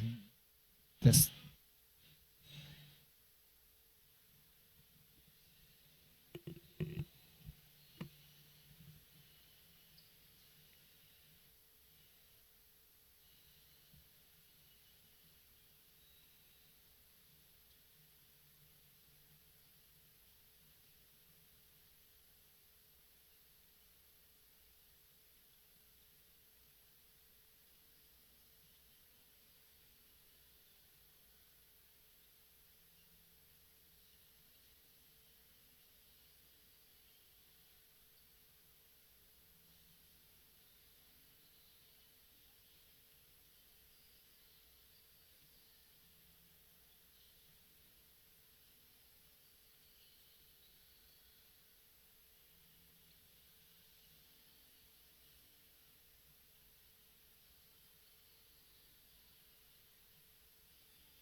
Okay, welcome back, sports fans. Thanks, Chris, for doing that halftime report with Aaron. Let's go over some of those stats that we see up there for the after the first half. Score is 57-44, 13 points. It's been as much as 16. And Windsor not shooting well from the field, under 30%, 13 for 45. London doing fine at 45. The 3 points really the tail of the tape, as Aaron might have said. They're 1 for 13 for Windsor. You were right, they are taking away a 3-point shot from the Windsor. London 5 for 20, still not great at 25%. Windsor staying alive at the foul line, 17 for 18, only 1 miss. 8 for 11 is all that London got to. You know what, John? Let's check out the ball movement simply by looking at the assist number and the turnovers number. London leading 14-8 on assists, and Windsor 11 turnovers to London's 5 turnovers. That's never going to be a great half for the Windsor Express, but more importantly has been the offensive consistency from the London Lightning. 27 points in that first quarter, 30 points in that second quarter. That indicates that they're just able to get it done, and they're not having enough resistance to stop them from doing that, because they're able to score that consistently. Some of the leading scorers for you in that first half, of course, Kyle Johnson, 13 for the London Lightning to lead the way for them, 11 from Ryan Anderson, 10 from Garrett Williamson, 9 points, 9 rebounds from Royce White, 16 and 11 from Juan Patillo, 7 points, 10 rebounds for Logan Stutz. Yeah, so 2 big guys are doing it on the offensive end and on the rebounding for Windsor. Outside shooting and the guard play not contributing a lot on the offensive. This is Royce White trying to dunk it over top of Giroux. Again, trying to draw a foul, but nothing called, nothing doing. Just see what his strategy was, though, going up strong in the middle. And here's the big guy we're talking about, Juan Patillo. Has a sweet, soft jump shot. He is a great rebounder. Didn't know he could dribble between his legs like that. He got stripped the ball that time by Williamson. Williamson giving it to Kyle Johnson, and nice body control for the finish, which London is looking for to push the ball at every opportunity. Extends the lead to 15 points. So even though Jones has had the ball a lot in his hand, he has not contributed much offensively till that first three-pointer finally from Jones. They're going to need that from him. Only the second three-pointer in the game for the Windsor Express. They've got to get that shot so that they can space out the floor for their bigs. That's going to be a blocking foul on Maurice Jones. Yes, Junior Cadogan using his upper body strength just to bull his way to the basket, takes the contact, makes the shot, and will put his shoot for 3 from the foul line. Jones in tough trying to guard Junior Cadogan. puts it in. He'll match the 3 that Jones just made. And he does.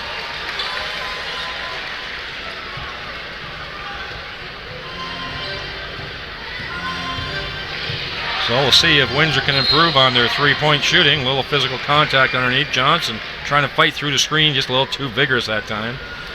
And Johnson had some words again with Darren Duncan this time. He had some words with another player as they were walking off the court. Johnson seems to be very engaged into this game. Bennett along with Jones on the floor for the guards for Windsor. That time a fadeaway 3-point shot by Warren Ward, who is a good 3-point shooter. He knocks the ball out of bounds. London again trying to push the ball up. Just because I see someone in the chat asking about the shooting fouls. We don't get specific shooting fouls. The team fouls, 13 for Windsor, 15 for London. And Windsor's taken 18 free throws compared to London's 12. Yes, Windsor that time stolen that by a pass from Junior Cadogan. Gives it back and forth. Barely hung on to it, but he did. Did Warren Ward for the finish for their own version of the fast break. 13 points. Royce White trying to get to the hoop. He gets sandwiched. Are they going to count the basket? I think they are. Yes, they are. They certainly are, and what a powerful move from Royce White, who of course had a very powerful first quarter there, or first half, pardon me. 9 points, now up to 11 rebounds thanks to his game here. He's going to get himself a double-double now. He really does, and triple-doubles as well we know this year, but double-double almost always in points and rebounds or points and assists. It's usually one of those others, sometimes all 3. Well, that bucket right there gave him the double-double tonight. That's going to bump him up to 11 points with a chance to make it 12 here. And the assist count at 5, so there's still time. A little bit of a triple-double watch coming.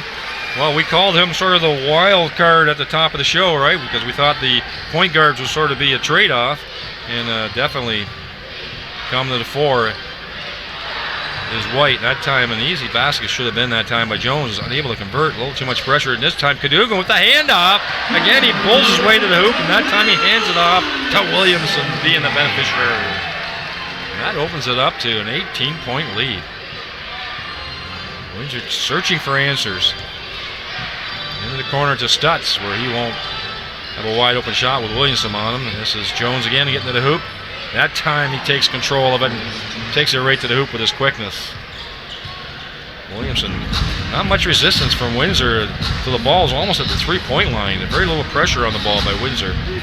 Now London in their set offense. White with the screen. Johnson going hard to the hoop. Unable to convert that time. A little out of control with Stutz coming over to intimidate that shot.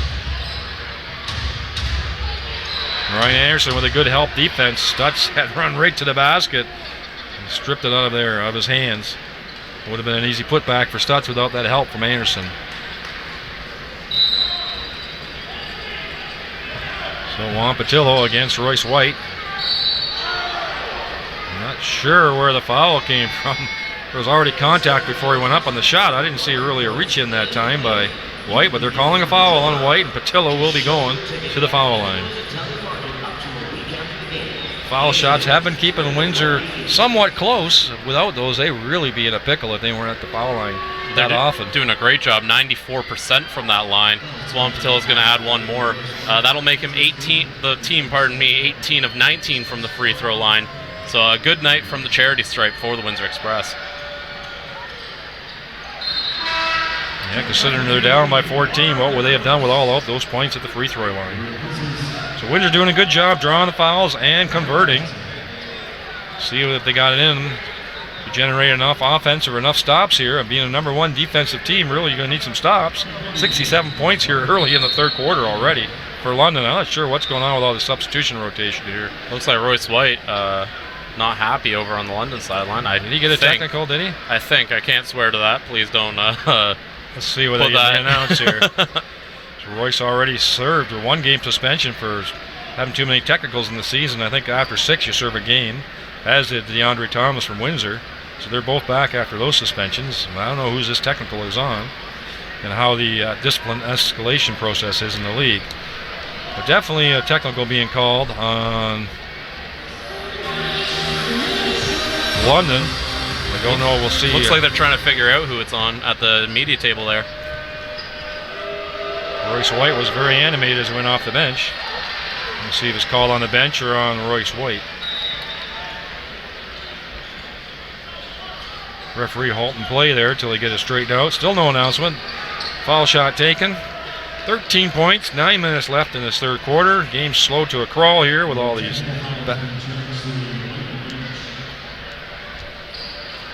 The Lightning bench, is that what I heard? Yeah. That's correct, John. So my hearing's still good then. All right, good. My wife doesn't always say that sometimes, but you know, it's called selective in the male side, right? So it's all good. Got your wife up here with you. You might want to be careful there. We've been together a long time. She knows I'm just kidding. So Patillo again drawing the foul, getting inside. London really looks discombobulated. I want to use that word once in a while. They look all out of sorts on the defensive side. And Patillo is going to the line again after drawing that foul, pounding it inside. Both the bigs are in for Windsor, Stutz and Patillo. They've been contributing in their share.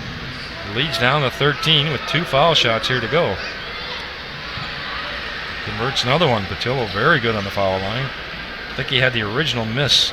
He hasn't missed since that. Yep. He's with that one, he's going to be 8 of 9 from the free throw line. Excellent shooting on the free throw line. Make that 9 for 10.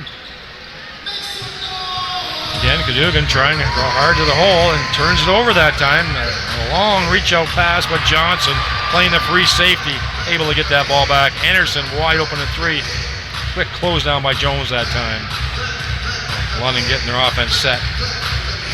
He's trying to back his man down. He's all over him. That's a reach-in foul. Unnecessary, really, from Jones. He was doing a good job staying in front of Anderson. Shot clock was down to 14 already. Unnecessary foul unless he just did not want to get taken advantage of. Cadogan up top again, looking for Johnson. A little hesitation. Takes it to the hole. Little spin.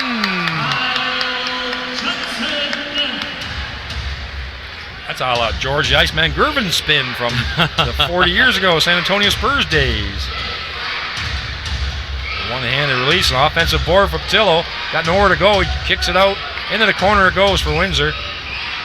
Great closeout from the London Lightning there. That easily, especially off the extra pass, could have turned into a 3 points on the express board. Yes. Great job by London. Another offensive board for Patillo, though. They are having a hard time keeping him and Stutz off the board, but so far, London keeping their lead at 13.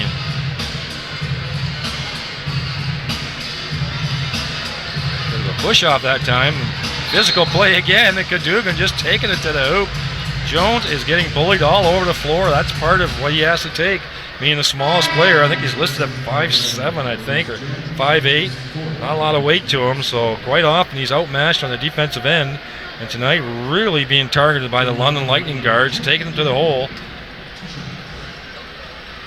His teammates can only help out so much. They're sort of letting him fend for himself.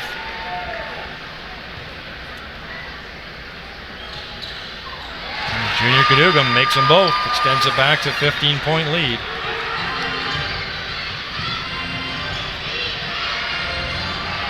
And then Jones takes it coast to coast. Even with the big guy draped all over top, and he's still able to shield him off and put it in. I feel like in worst case, if a team does go after Maurice Jones, that's going to be a rough screen on Marvin Phillips. That's the call by the ref. But I feel like even if you do have a point where Maurice Jones' height works as a detriment on the defensive end, it doesn't happen as often as you might think.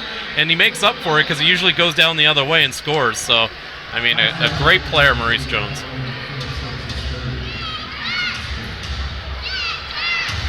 Stutz with another offensive board. Got the inside position that time on Williamson. Williamson running out and nobody paying attention to him. And he finishes with the contact. Stutz realizing that he didn't keep up with his man and was too late reacting, and Williamson anticipating the contact. But London again taking advantage of Windsor napping, not getting back on defense. Right now they're trading baskets, our Windsor. 15-point lead still staying.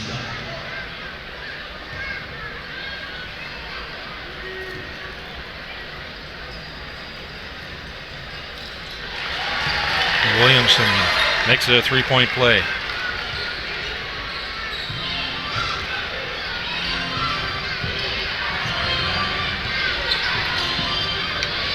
Again, a lob pass into Stutz. Takes the contact. Unable to convert, but they were really trying to feature him down low.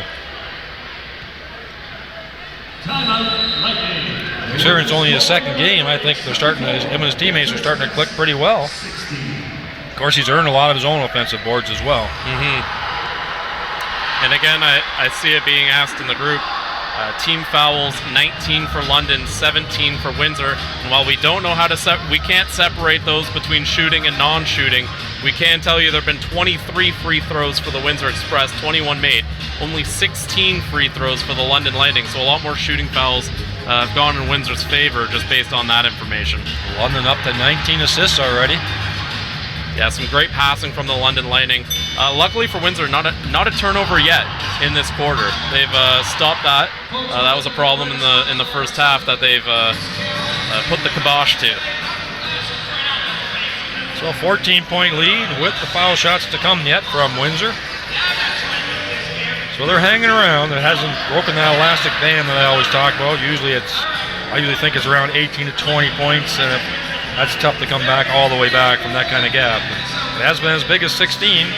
Windsor's got it down to 14 with foul shots coming. Still no sign of Maurice Bolden tonight. A little interesting. He's got good size on him. Of course, it's only his second game, I think, right? Yep. We didn't see a whole ton of him in his debut on Wednesday. That's I think they're integrating him into the offense, but he brings you a small forward skill set and a 6'11" package. So he's a very intriguing player. One, of course, Windsor Express know as he spent some time with the Express as well as the Lightning in his previous NBLC visits. And a very interesting guy, a guy that once they get him integrated is going to be very interesting to watch. So Capers back in for London, along with Junior Cadogan, Garrett Williamson, Ryan Anderson, and Kyle Johnson. Logan Stutz, along with Warren Ward, Juan Patillo, of course the ever-present Maurice Jones, and his partner right now is Tony Bennett. Cadogan just going hard to the hoop. Nobody stopped him. I think that's the philosophy of London. Let's take it to the hoop till somebody stops us. Well, Cadogan just put his head down and made a great effort to the hoop. Jones looking inside, but well guarded that time was Stutz. This is Ward. We haven't heard too much from Ward, even though he is one of their leading players and scorers. Great three-point shooter. Patillo taking it to the hoop. And again, another offensive putback. And a little in-your-face yellow by Patillo that time against Capers. Ref's going to need to keep an eye on that if it gets too heated. Anderson with a quick trigger, unable to convert. That would have been something. That was a quick shot. That was a Curry kind of shot. Like just that little blink of an eye and the ball's gone.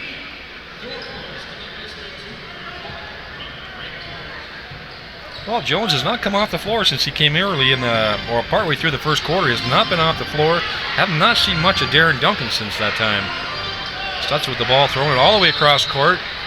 Looks like some kind of holding foul on Juan Patillo that time. Anderson trying to come across.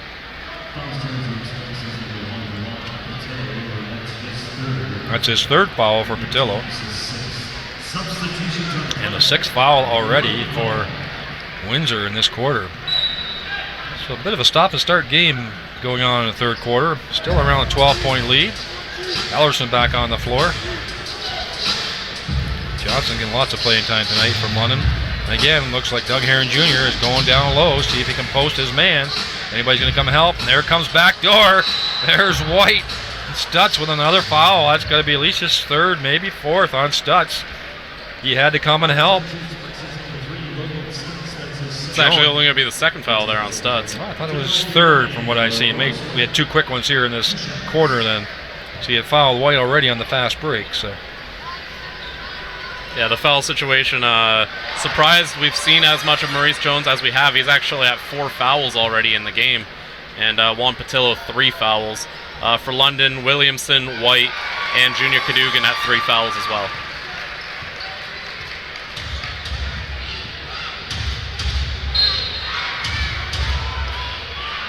Jones again, taking it to the hoop. Got a little bit of a body contact. Are they calling him? Are they started his drive already? I thought he was way out, still dribbling, but they're going to call a continuation. My goodness. NBA instead of NBL. Usually you don't go to the line when you start that far out. Uncharacteristic miss on the first free throw there. Well, the game's really slowed down this quarter, I think on purpose by Windsor. So far they have cut into the lead slightly, not a whole lot. London trying to push the ball up even on the inbounds as much as they can. But We've seen this sort of slow crawl from Windsor back into a game before, though. They usually never come right back in a hurry. They crawl their way back. good hands that time by Patillo on that fast break. Ball was a little bit behind him, but he was able to hang on to it. Windsor converting on that turnover from London. To Stutz with White. White one-on-one. Throws it out to the corner to Johnson on the wing. Unable to convert, but this time Herring Jr. with the offensive board, and a little unselfish that time by White. Cost a turnover, and a run out again for Patillo. Windsor giving a little taste of their own medicine back to London. They've cut it down to 9 points. They've broken that double digit.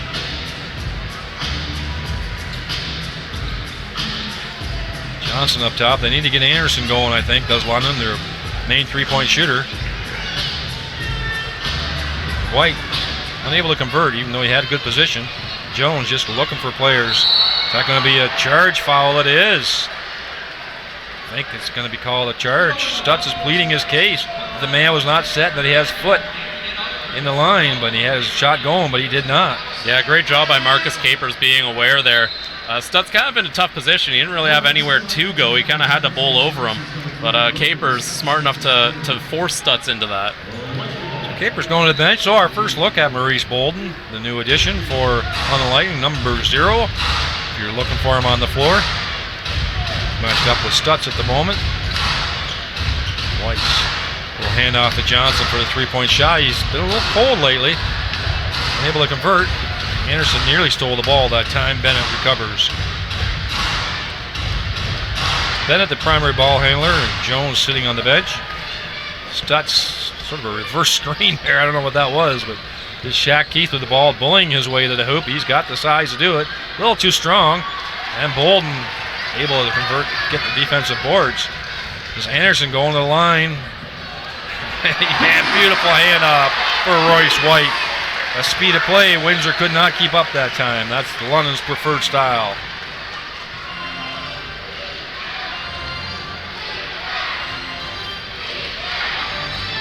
Bolden on Stutz, that's a good matchup, both with height. A little holding foul that time on Bolden. Stutz he's got that great arm swing on his first step. And his first step is so long, the Stutz. He's a little bit low, he swings an arm through, and then he steps right around the defender with his first big step. And the defenders have a hard time guarding that, and that time Bolden not down in his defensive position and got caught. I like that observation too, because usually when we see someone make that first step and we comment on what a great first step they have, it's how quick it is. But with Stutz, it's just that reach. He gets almost halfway to where he wants to go with that one step. It's a really unique aspect to his game that not a lot of guys in this league, when we talk about their first step, really have that kind of extension. I agree. It's difficult to guard. Bolden's the same size, but he has to be down in his defensive position to be able to stay with that. He was standing straight up. This Anderson up top, he's got Keith on him, trying to shake him, but Keith doing a good job. Then going to the hoop. Can he do the finger roll? He cannot. Bennett with the ball, leading it out. Windsor trying to go hard to the basket. That's the third or fourth pass break now that London has not gotten back. It's down to 8 points.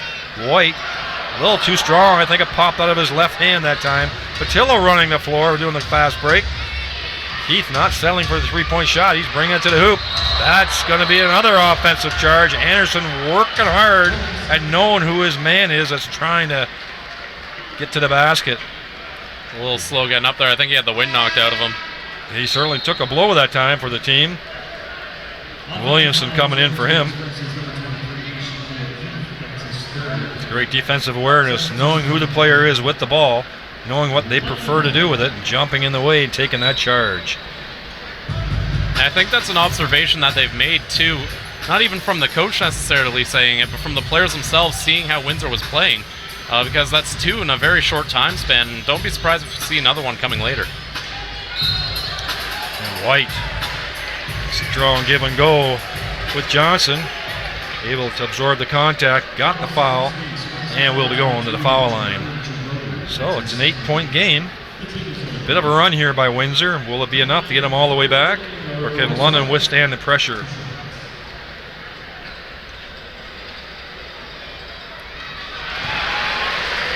Makes his first.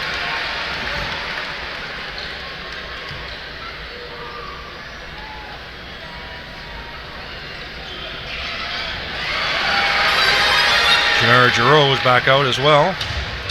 Stutz on the bench. As is the other big, Juan Patillo. Trying to give them both a bit of a break here at the end of this third quarter, getting them ready for the fourth. Bolden, difficult matchup that time with Bennett, and Bennett makes him pay. Again, Bennett, ooh.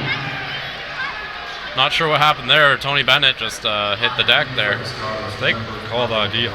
I think they're calling it on foul on Bolden there. Yes, an intentional is what they're calling it when they put their arms up in the air like that. Sort of looked like he ran right over him, but I didn't get a good look exactly what happened. I just saw Bennett hit the ground there. so not a good first impression so far of Maurice Bolden. He's let Stutz go by him, and Bennett scored a 3 on him, and then he creates the foul at half court for some kind of contact that the referee deemed as intentional. So when it's called intentional, the team gets the ball back as well. You shoot the free throws, and you get to keep the ball. So huge turnover of possessions and points at time with both foul shots being made. Especially if Windsor converts. Especially if Windsor converts, you've got a 3-point game on your hands. Exactly. And a floater off the backboard by Patillo, who came back in the game. And it's a 3-point game all of a sudden, and Windsor's roaring back in. And they're not doing it by the outside shot, they're doing it by inside. And White able to get the ball back. Johnson, can he convert? No, he can't. Again, the soft little layup. Unable to put it in. 3-point game, and Windsor is back in it. Bennett taking a long 3, I'm not sure why. Maybe because they think they can get the offensive rebound. But I think he was feeling it, thought he might try it. And again, another offensive board for Windsor. Patillo with the jump shot. And this time, Doug Harry Jr. making sure he's going to get the rebound. Takes it to the hoop, takes some contact, and a reverse, and a tip by Royce White at the rim, which is totally allowed in this league, as is we're working by international FIFA rules. Once the ball hits the rim, you can do something with it. Bennett going to the hoop. White cuts him off.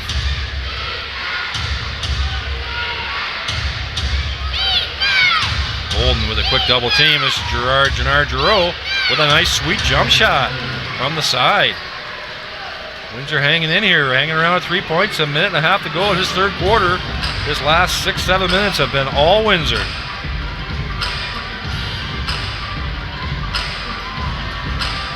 Herring taken to the hoop. He's got Bennett. There's some after the whistle play by Bennett that time. Uncalled for. Same with Giroux. Swinging at the ball. After the whistle's called, the referee's going to stay on top of that. It's like feelings are running a little high out there, Chris. Yeah, I'd say so. I think it's kind of been a staple of Giroux when we've seen him this year that even after the whistle, I think it's more of an attitude that the Windsor Express have that if you shoot after the whistle, we're still going to block it. So even if it's not going to go on the scoreboard, they still won't let you score. Well, here's the London Lightning's what I call their version of the enforcer. Marvin Singleton's on. Our first sighting of him. He's strong, works hard, not afraid to take contact. Number 12.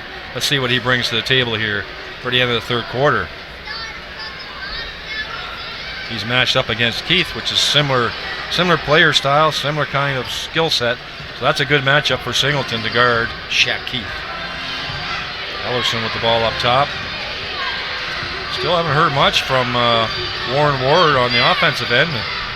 Giroux giving it back underneath to Keith. Great ball movement that time by Windsor. Down to 2 points. We've got a ball game on our hands. Williamson, Giroux jumps in and anticipates it. Williamson almost gets a foul that time. Windsor pushing the ball. Nice no-look pass. Unable to convert, but Ellerson gets the offensive board, and he gets another one. London Lightning are fortunate that the game is not tied And again, Giroux jumps in and anticipates. Behind the back pass that Ellerson cannot get, and he gets run over. That time by Singleton. Ooh, Ellenson took a huge bump there. He did. He went flying.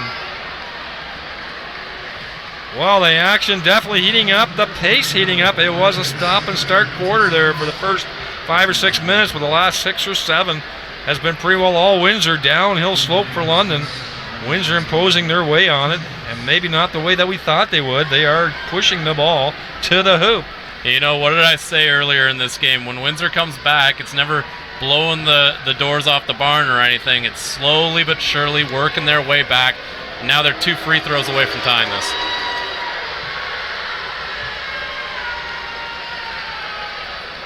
Windsor, after that free throw, with 40 points in the quarter. Wow. They certainly came alive. And Ellerson, and he calls it off because Ellerson was in too quick. He thought he had missed it. There was his opportunity to tie it. That's unfortunate for Wally Ellerson. So 23 seconds left here. London will probably hold for the last shot, I would think, in this quarter. Full court press here by Windsor.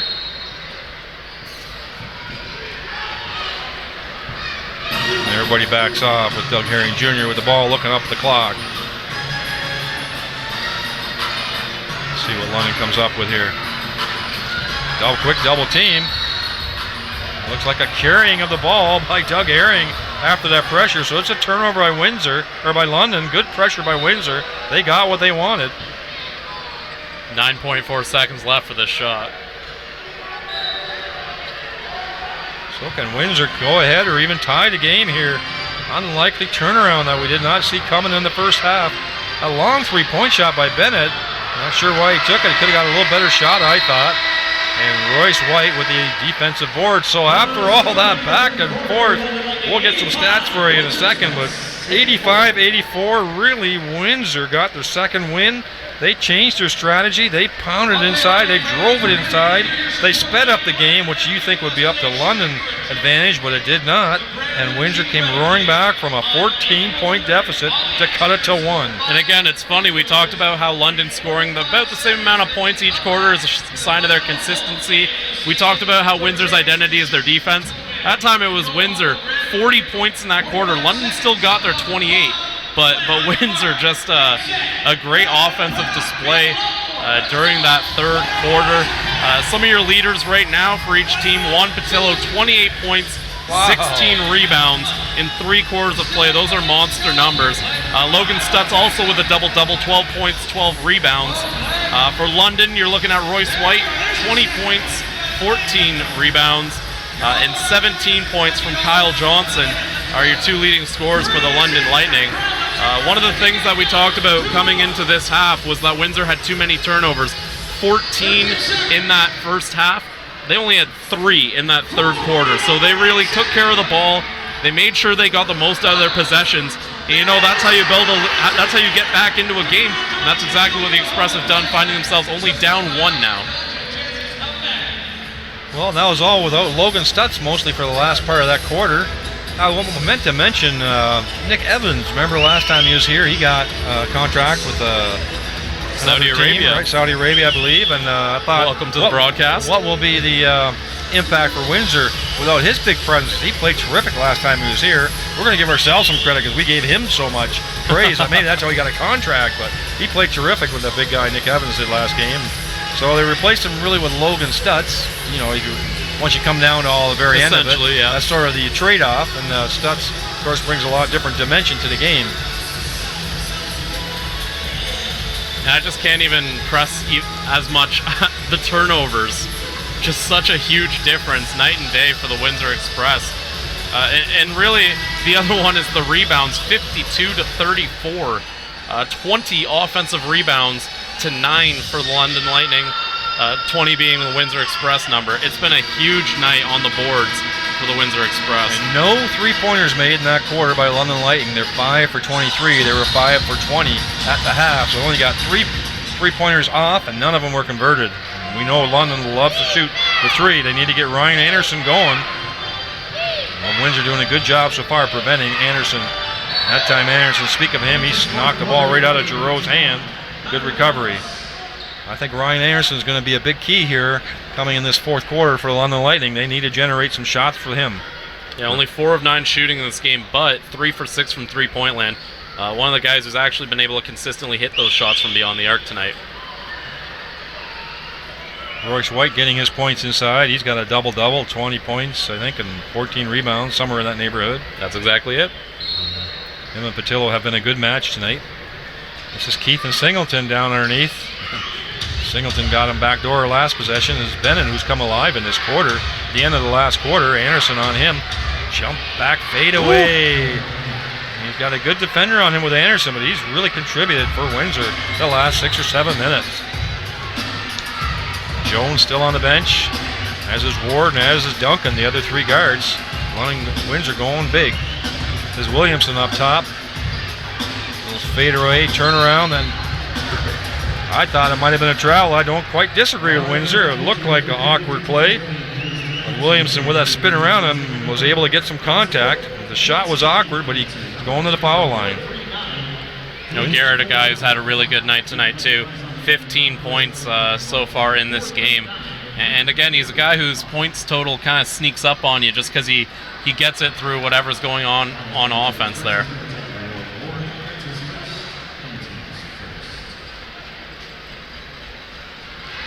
Makes his second, and it's a tie ball game, 86-86. So Williamson and Bennett head-to-head.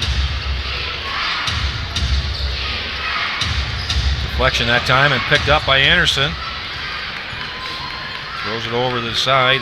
It's to Williamson, and Anderson on his favorite spot. Unable to convert. Oh, and Giroux can't keep the ball in bounds, and London gets it back. That's Anderson's favorite spot, the top of the three-point line. We know it. We've seen it. He's going to make 9 out of 10 of those any night. Yeah, if you're Windsor, you can't give him that spot on the line like that. It's playing with fire. Nice screen, set play, out of bounds play for London, for Royce White. And Jones back on the floor for Windsor after a much-needed break. He had played a lot of minutes. Giroux's got the size mismatch. Well, that's going to be an offensive charge as well. And who took that one? None other than Garrett Williamson. Mr. Do Everything for the London Lightning. You see Keith just wanted to get his way to the hoop. Williamson read him like a book. Singleton still out there along with Doug Herring Jr. Brian Anderson, Garrett Williamson, and Royce White. We've got Wally Ellerson, Gennard Giroux. Logan Stutz back in the game with Maurice Jones. And here comes another Warren Ward sighting. See if they can get him going off from the three-point line. He's made 95 this year, but none this game. There's White bullying his way, and the littlest guy steals it from the big guy. Great pair of hands, great double team. And here we're talking about Ward, which we know he can shoot. He knew he missed it from the beginning, and he chased it. And White with the offensive board, and he runs the ball out, throws it, hesitation dribble. Out to White again at the three-point line. He won't take that, but he's just patiently waiting for Marvin Singleton. Everybody came out, and they forgot about Marvin. Beautiful pass there. He really threaded the needle to get that one through. Good patience on White's part. Is Jones taking it for the alley-oop? He does to Giroux. A turnover by Singleton that time. He's lucky that Ward did not convert. Ward does not have his shooting eye on tonight, luckily for London. Three-point shot by Ryan Anderson. He knows he needs to make some, but I don't know if that was the one to take yet. Not sure what the call is here. Referees call for something. I'm not sure why the referee called that play. Did you catch that, Chris? I know there's substitution coming in, but I think maybe the bench, the scoring table didn't buzz in the player after that basket, maybe. Yeah, I think so. Yeah. So officials timeout there just to get things settled.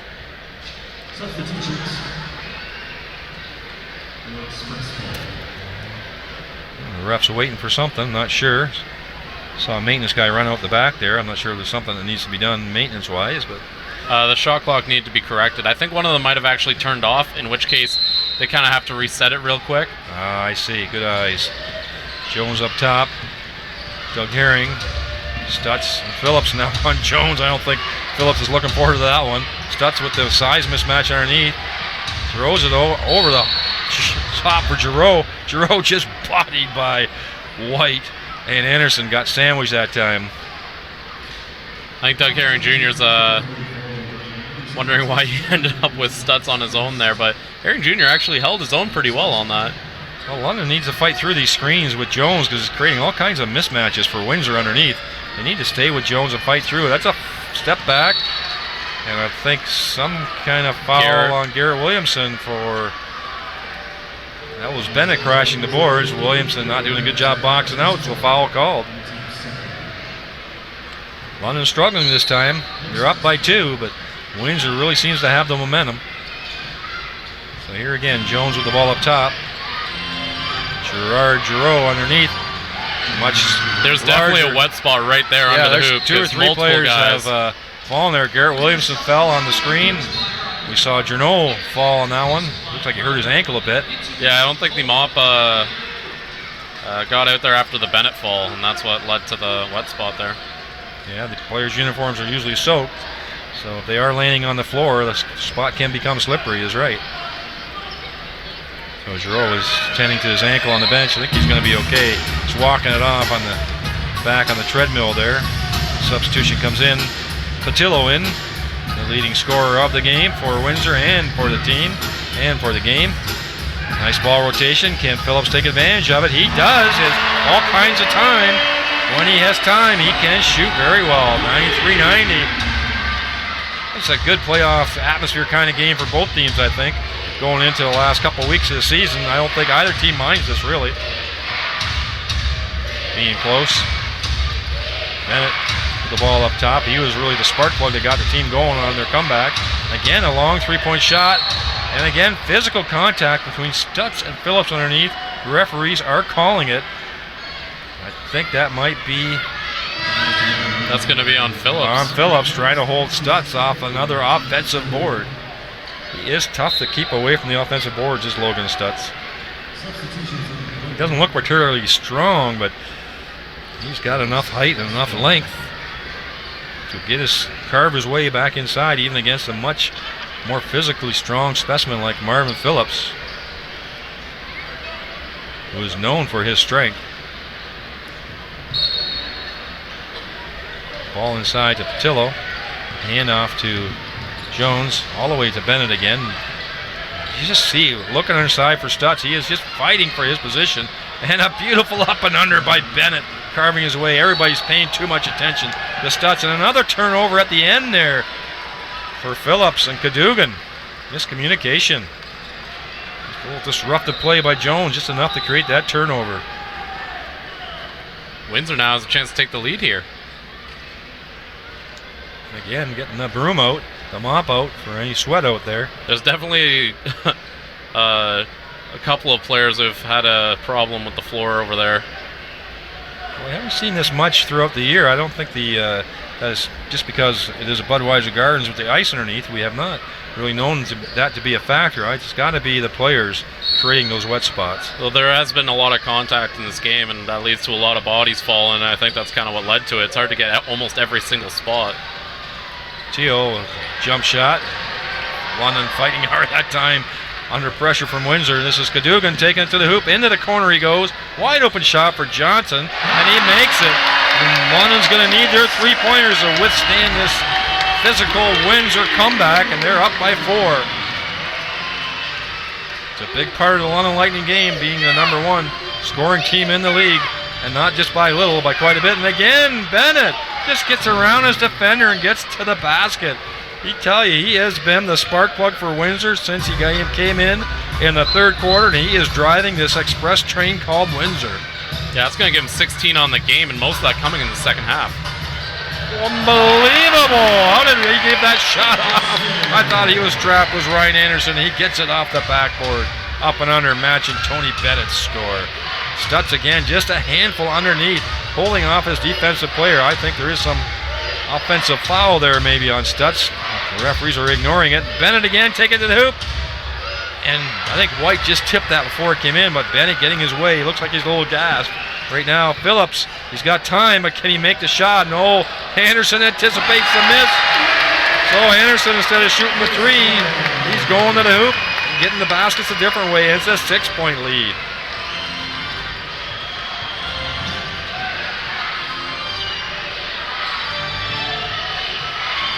This is Jones with the shot up top. Her compliments of Tony Bennett assist. His penetration, and Jones makes the three. A 3-point game. The crowd is into it. It's a great game tonight. Saturday night at the Budweiser Gardens. I'm Jonathan Howling, and with Chris Croucher calling the game for you. Hope you're enjoying it. Phillips doesn't take the three that time. Pounds it inside. I think Patillo has at least 3 fouls, maybe 4. And the ball slips out of Royce White's hand, and he's unable to get it back. Give the ball to Bennett. They know he's leading the team right now. Unable to convert. That's Stutz with the offensive board. And White just a little too late coming back. That's going to be 4 on Royce White there.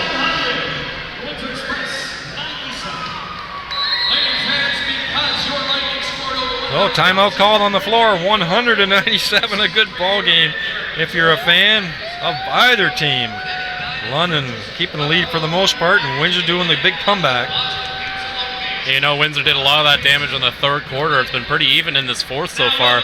Lightning outscoring Windsor 15-13 in that fourth quarter, but I mean, for Windsor, there's got to be seems to be that little extra burst in their step, because they know what they came back from to make this game as tight as it is. They've had a couple of chances to take that lead, weren't able to capitalize. London's fought back quite well, but Windsor looking really good right now.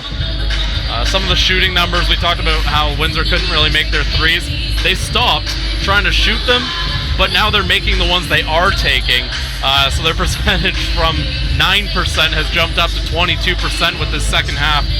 And I think that floor spacing, if you can at least just make one, that forces London's defense to think about it. And that's going to create that floor space down low for guys like Patillo, or for even a guy like Bennett to make his cuts to the rim. The number that's jumping out at me is 22. 22 offensive rebounds. Second or third chances for Windsor. Unbelievable. They are just pounding the boards on London, and totally they're out rebounding 56-40, but that offensive boards, wow. Well, Windsor only has 4 less defensive rebounds than London has total rebounds in this game. And that's primarily the Patillo and Stutz combination, I'm thinking, on the offensive Those two side. combined for 29 of the rebounds. Patillo with 16, 13 for Stutz. Well, that's a big effect that Stutz has had coming over to the Windsor Express. Great pickup for them for the end of the season. He's going to the foul line as well. It is number 3. As we said, the former MVP of the league last year with Niagara. You know, I also think depth coming in huge here for the Windsor Express. We talked about Logan Stutz having a good night. Maurice Jones has had a good night, but those two only a part of the 51 points off the bench that Windsor's had in this game compared to only 20 for the London Lightning. Well, Stutz came off the bench, right? And so did Tony Bennett. Maurice Jones, too. And Maurice Jones. So those 3 really came off the bench and have sparked Windsor's comeback. Shaq Keith quietly with 10 points as well. He's been a big part of that bench unit. There's Williamson knowing he's got a mismatch, throws in the corner. Phillips ready for it. He is. Unable to convert, though. Stutz already down the floor.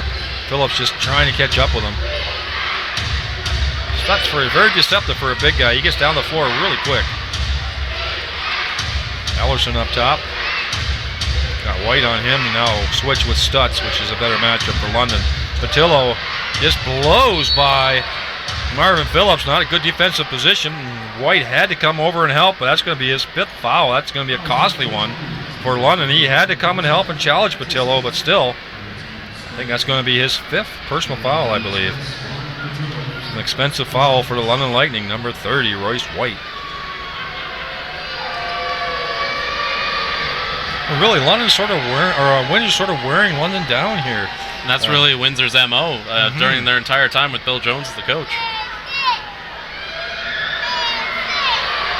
And again, we talked about the points off the bench. You know, Windsor's constantly been rotating guys, so they've got some fresh legs still. Well, this is a good test for London. they've had some blowouts this year, we know, with their 29-5 record. That's to be expected. And that's Kyle Johnson. We know he can score points. He hits the fadeaway three, and Patillo knocks him down to the ground, and Johnson pointing to his head. Say, what do you think of Patillo? So a little chatter going back and forth between the Windsor and London players, Johnson in particular. That's the third or fourth time we've noticed him sort of jawing back to the Windsor players. But that time he makes a key three, fadeaway, gets knocked to the ground. He's going to make it a 4-point play, quite possibly. And he does. Absolutely crucial for the London Lightning there, having a big answer to Windsor's first lead of the game. Jones gets it into Stutz. Stutz again with a nice fake, long reach. Unable to convert that time. Usually that's his duck soup kind of shot. And the Cadogan throws the ball away between two players. Coach Julius thinking he can make that one. Julius, when he was playing here, he would have caught it. He caught it out of bounds. Careless turnover by London. They could have easily convert. They had Windsor on the run. So still a 3-point game. Just under 5 minutes to go in the game. Well, so my theme for London was they had a number of blowout games this year. We know that. So to me, if I'm the London coach, I'm not so upset that it's a close game. Maybe the manner in which it happened, not so happy, but I'm glad he's probably thinking, well, we need some competitive close games, which they had on Wednesday night with St. John as well. Yeah, I think you definitely want that third quarter back, but, you know, regardless of the score, London has put up 3 good quarters in this game so far. So, you know, they're not happy about where they are, but there are some positives to take out of this. And, I mean, they still have the lead. By no means do I mean to sound so down on them. They're still winning this game. No, I'm just saying it may not have played particularly well in that third quarter, but, you know, you got to have some adversity. You can't just be going in as a lead team, all the easy victories. Come to the playoffs, everything changes. All the dynamics change. Ellerson from the corner. He makes it from the very far corner. Almost shooting behind the basket that time. It's a tie ball game. This is fun. I like tie game. Yeah, absolutely. Between two of the best teams in the West. The Battle of the Wild West, 401. I don't know if that's going to stick with it or not. We'll see. Sounds a little too lengthy to me. This is White. Nice spin around. Patillo had to back off with that good position by White. He can finish with left or right hand, Ken Royce White. Logan Stutz stepping into a three. We know he can make it. He's been the leading scorer as well. And he's all pumped up to going back as well. Huge answer from the Windsor Express. White unable to convert. Patillo bringing the ball up. And Bennett the long shot. And Stutz again getting a hand on it. He is everywhere, that guy. Williamson in the corner to Cadogan. Cadogan is going to slow it down. It's enough of this already.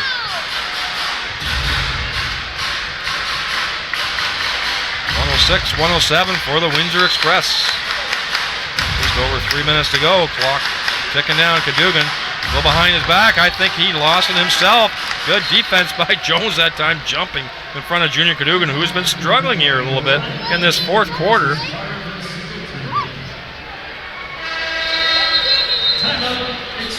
So Windsor calls a timeout. 3:20 to go, and they're up by 1. Yeah, I think it's a good timeout from Coach Jones here. You know, there's still plenty of time. It's not that he thought Windsor was playing badly. He thought they were playing well. But you've only got a little bit of time left. Get the troops together. Get them all onto the same page. Get everyone going.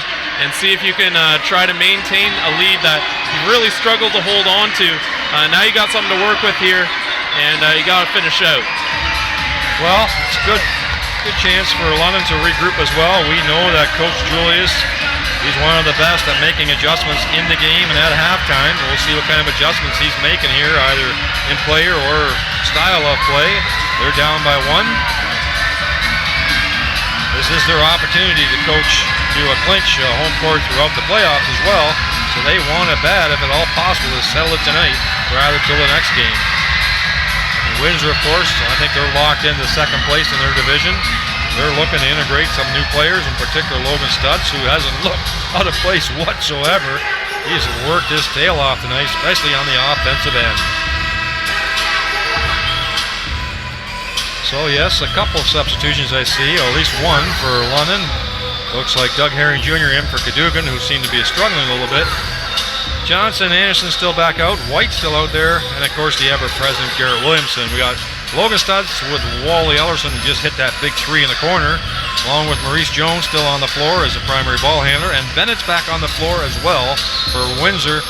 And, of course, the ever-present Juan Patillo, the rebounding machine.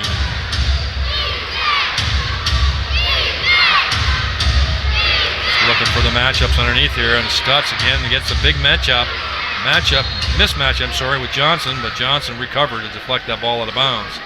Eats some time off the shot clock. Down to 12 seconds for Windsor. Big possession for Windsor. And again, lots of mopping up down underneath the basket there. It seems to be a wet spot the last quarter or so. You know, I almost wonder if it's a humidity issue, considering they did have the Harlem Globetrotters playing here right before this game, so that court's been down there for longer than it usually is before a game. It was a huge swing in weather today here in London, that's for sure. I think going from 7 to 20 within like 2 or 3 hours. Bennett saves that ball out of bounds. He's got Anderson on him.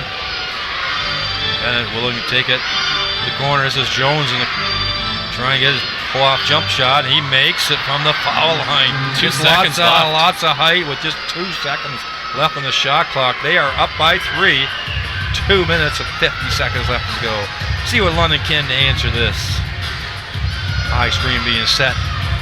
Doug Herring Jr., he's got Stutz on him. That's a mismatch foot speed-wise. We'll see. Williamson's got the mismatch for size, and he throws the ball. Nobody flashed to the middle for London, and I think that's what he was anticipating. And Patillo taking it to the hoop, unable to convert. He still got it underneath. Turns around for a jump shot, which he loves doing. They're up by 5. Huge shot. I think Williamson was anticipating somebody flashing down the middle for London, but it was clogged up by the Windsor players, so a turnover on that last possession. Herring going to the hoop, draws the foul. Stutz protesting his innocence, saying, I just kept my hands up. That's a good drive by London. Stops the clock, gets to the foul line. Now you need to convert. What's their conversion factor tonight? Right now for the London Lightning, 80% from the free throw line, 20 for 25. Okay.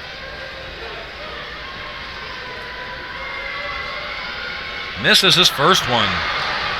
Did everything right but make the foul shot. Drove to the lane, drew a foul on the best player, got to the foul line, stopped the clock, can't convert.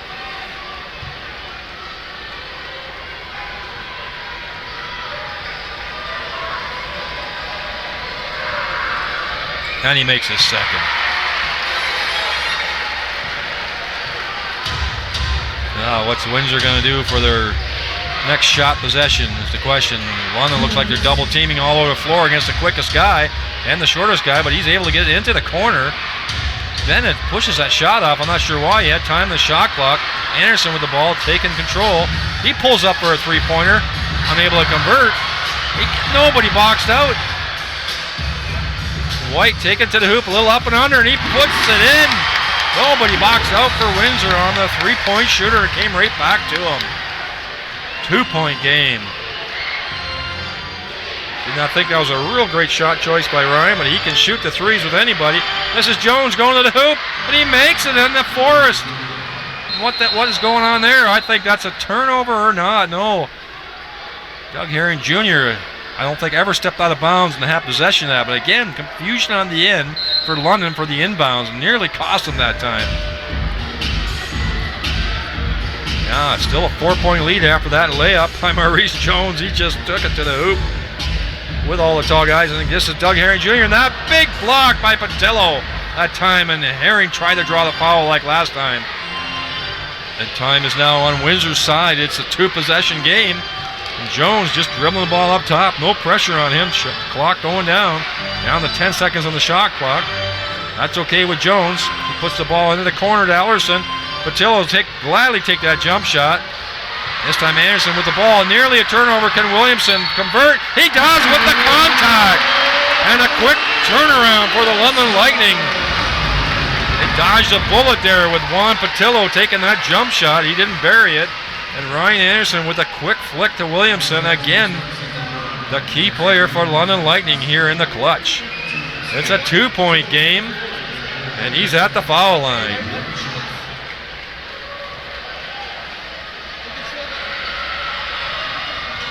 he makes his first one.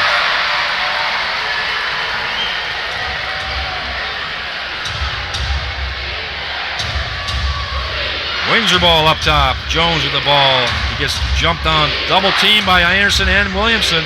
Ellerson with the ball. Is he going to take that shot? He's not. He's taking it to the hole though. Almost a foul that time. That time, Doug Herring Jr. out jumps Stutz for that rebound and takes it to the hole. He puts the floater up and it's in. That's a tough shot to make, and the crowd loves that. Drive to the hoop by Doug Herring Jr. It looked like he let go a little early, but he got the bounce and the foul, and he's going to the foul line. Well, a huge play there from Doug Herring Jr.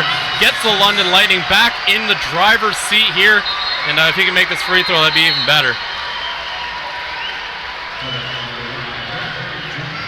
So they're back up by one with 21 seconds to go. The kids are doing a good job mopping the floor down at the London end, make sure Windsor doesn't have any adversity there when it's slipping. Can he bury the foul shot? He does. 2-point game. No timeout being called by Windsor. I'm not sure if they're just going to bring it up to half and call a timeout or just going to play it out. Looks like Coach Jones is just playing it out. They're trying to keep Maurice Jones in front of him. And Logan Stutz with the three. Unable to convert, but Ellerson gets the rebound. Another offensive board for Windsor. Into the corner for Patillo. And it looks like a travel being called on Patillo. He looked like he jumped the gun when he got that pass, driving to the hoop, and he created a turnover with that travel. You can barely hear the whistle over the noise of the crowd. It's a 2-point game. 5 seconds left to go. And Windsor, another offensive rebound, but unable to convert. Patillo just rushed himself, driving to the hoop, which was the right thing to do, but he took the extra step, and the referee was standing right there. We could barely hear the whistle over the crowd, which is very animated at this point in the game. Great comeback by Lightning here. In the last 2 minutes, it was all Windsor with a 2-possession game. They're unable to convert, and London has. Doug Herring Jr. twice driving to the hoop, and twice getting to the line. So it's 1-possession game, but it's London's ball. Windsor's going to have to be aggressive on the inbounds or do an immediate foul. Take their lumps from there at the foul line. Logan Stutz had a wide open look at that three, and he's a good shooter from the three as well. So I don't think Coach Bill Jones was upset about that three-pointer being taken. But came along, Ellerson got the ball, drove the lane, gave it to Patillo, but he walked. Hence the turnover for Windsor. Windsor's been to the foul line 36 times, and this will be number 30 and 31 for London Lightning going to the line. So lots of fouls in this foul game, though I can't remember anybody really fouling out. So it's London ball up the side with Garrett Williamson inbounding. The wise old head. There has been some turnovers for London Lightning on the inbounds. Trying to get it to Anderson. It comes to Cadogan, and he just holds on to it. And Maurice Jones and Logan Stutz try to rip the ball out of Junior Cadogan's hand. Only less than a second off the clock that time. So he's got a chance to make it a 2-point game here if he buries both of his foul shots. It's 115, 113 is the score.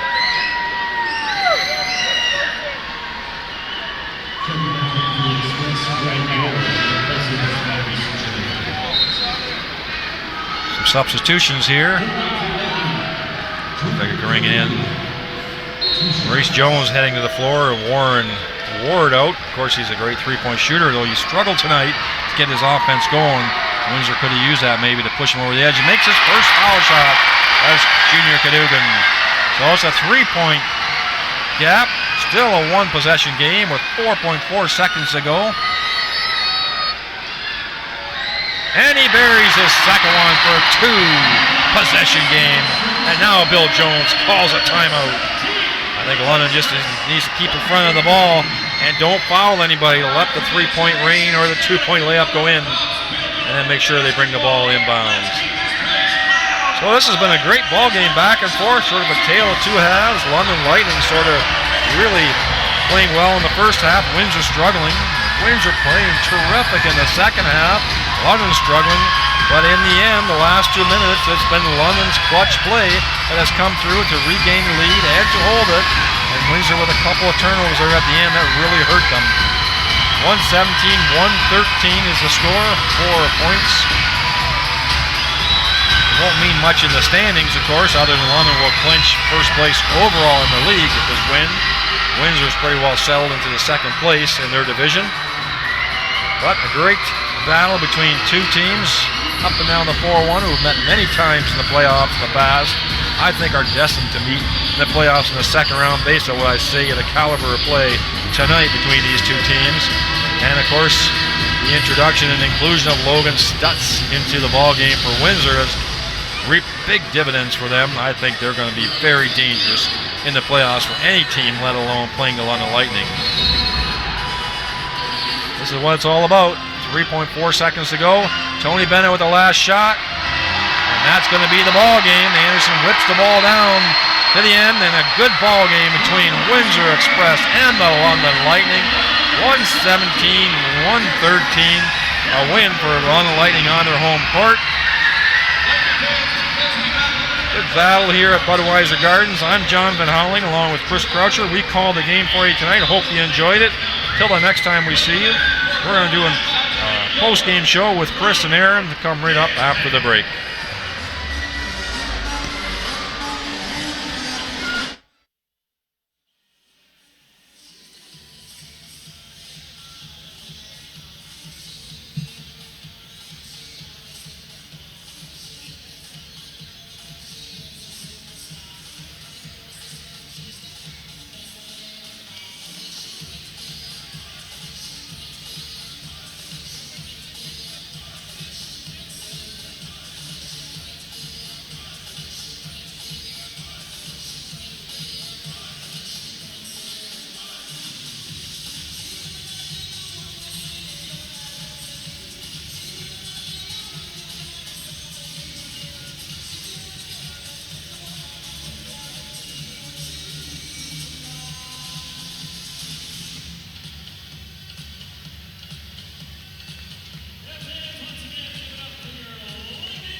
One 117-113, and an instant heartbreaker or a great doozy, considering which side are you on. The London Lightning finished the job, and we welcome you down here for the Knockstrom postgame.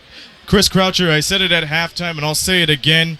Rebounds was a big factor for this game, but considering the hustle was one thing that did it for the Lightning tonight, and you got to pin it to two players. I think Junior Cadogan and Doug Herring Jr. for finishing it off. Yeah, those backcourt guys came up big in the final moments of that game, and it goes to show that sometimes when you lose a big stat by a somewhat wide margin with the rebounding effort, sometimes it doesn't matter if your guys just work hard and continue to do the excellent work that we've seen from these guys all year long, really.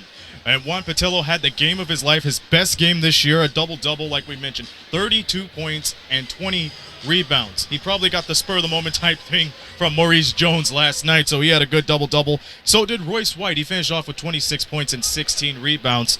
But once again, it comes down to the free throws, and those and ones pinned that to Doug Herring Jr. But you know what? At the shooting, London shot almost 49%, and the Windsor Express shot 38%.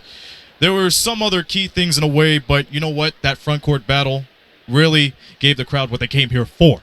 Yeah, we saw great efforts from some of the NBLC's best players, whether it was Juan Patillo, Logan Stutz, or Royce White. This is a battle in a game that people are going to want to rewatch because we really got a full display of some excellent front court play. And you know what? At the end of the day, it shows the points in the paint in favor of the London Lightning. 62 points from there, 53 from the Windsor Express. We'll go away from this for a little bit and check out the out-of-town scores. Like we said, the Island Storm beat the Highlanders 129-91. Al Stewart, he got a triple-double, so that's worth noting, too. That's player of the week worthy right there. 29 points, 10 rebounds, and 10 assists to his name. Dropped the double dime and almost 30 points. And the Titans game in the Riptide, that is over. It was a barn burner over there, 92-90, and we said how important those spots are for those two teams. Anthony Anderson finished off with 24 points. Really great guy. Flanard Whitfield, 21 points, 9 assists. We'll go back to that in a minute. But the Halifax Hurricanes beat the Niagara River Lions by 10. We quickly talk about the St. John Riptide and the KW Titans for a moment. The KW Titans are in third place, so if the playoffs started today, they would play against Windsor. The Riptide, on the other hand, they have the advantage against the Island Storm. So we already mentioned how big the front court is for the Riptide, but for the KW Titans, what can they do from here and move on and secure that third spot without any consequences along the way? Well, I think for KW, we talk about the front court a lot for a lot of different teams. For KW, I think it's their depth on the wings. They have a lot of guys who can kind of do that all-round game. And for KW, I think playing a fast pace, maximizing the abilities of those guys is going to be what leads them to, hopefully, for them, a playoff run of some sort in their, of course, inaugural season. And I mentioned that because London Lightning are traveling on the road tomorrow to play against the Titans. That's tomorrow afternoon. Be sure you check that out on Easter Sunday. And then they finish up the home-and-home series against them Wednesday night right here at Budweiser Gardens. It's the Lightning and the Titans Wednesday night for 7 o'clock. We'll be with the pregame 10 minutes before that.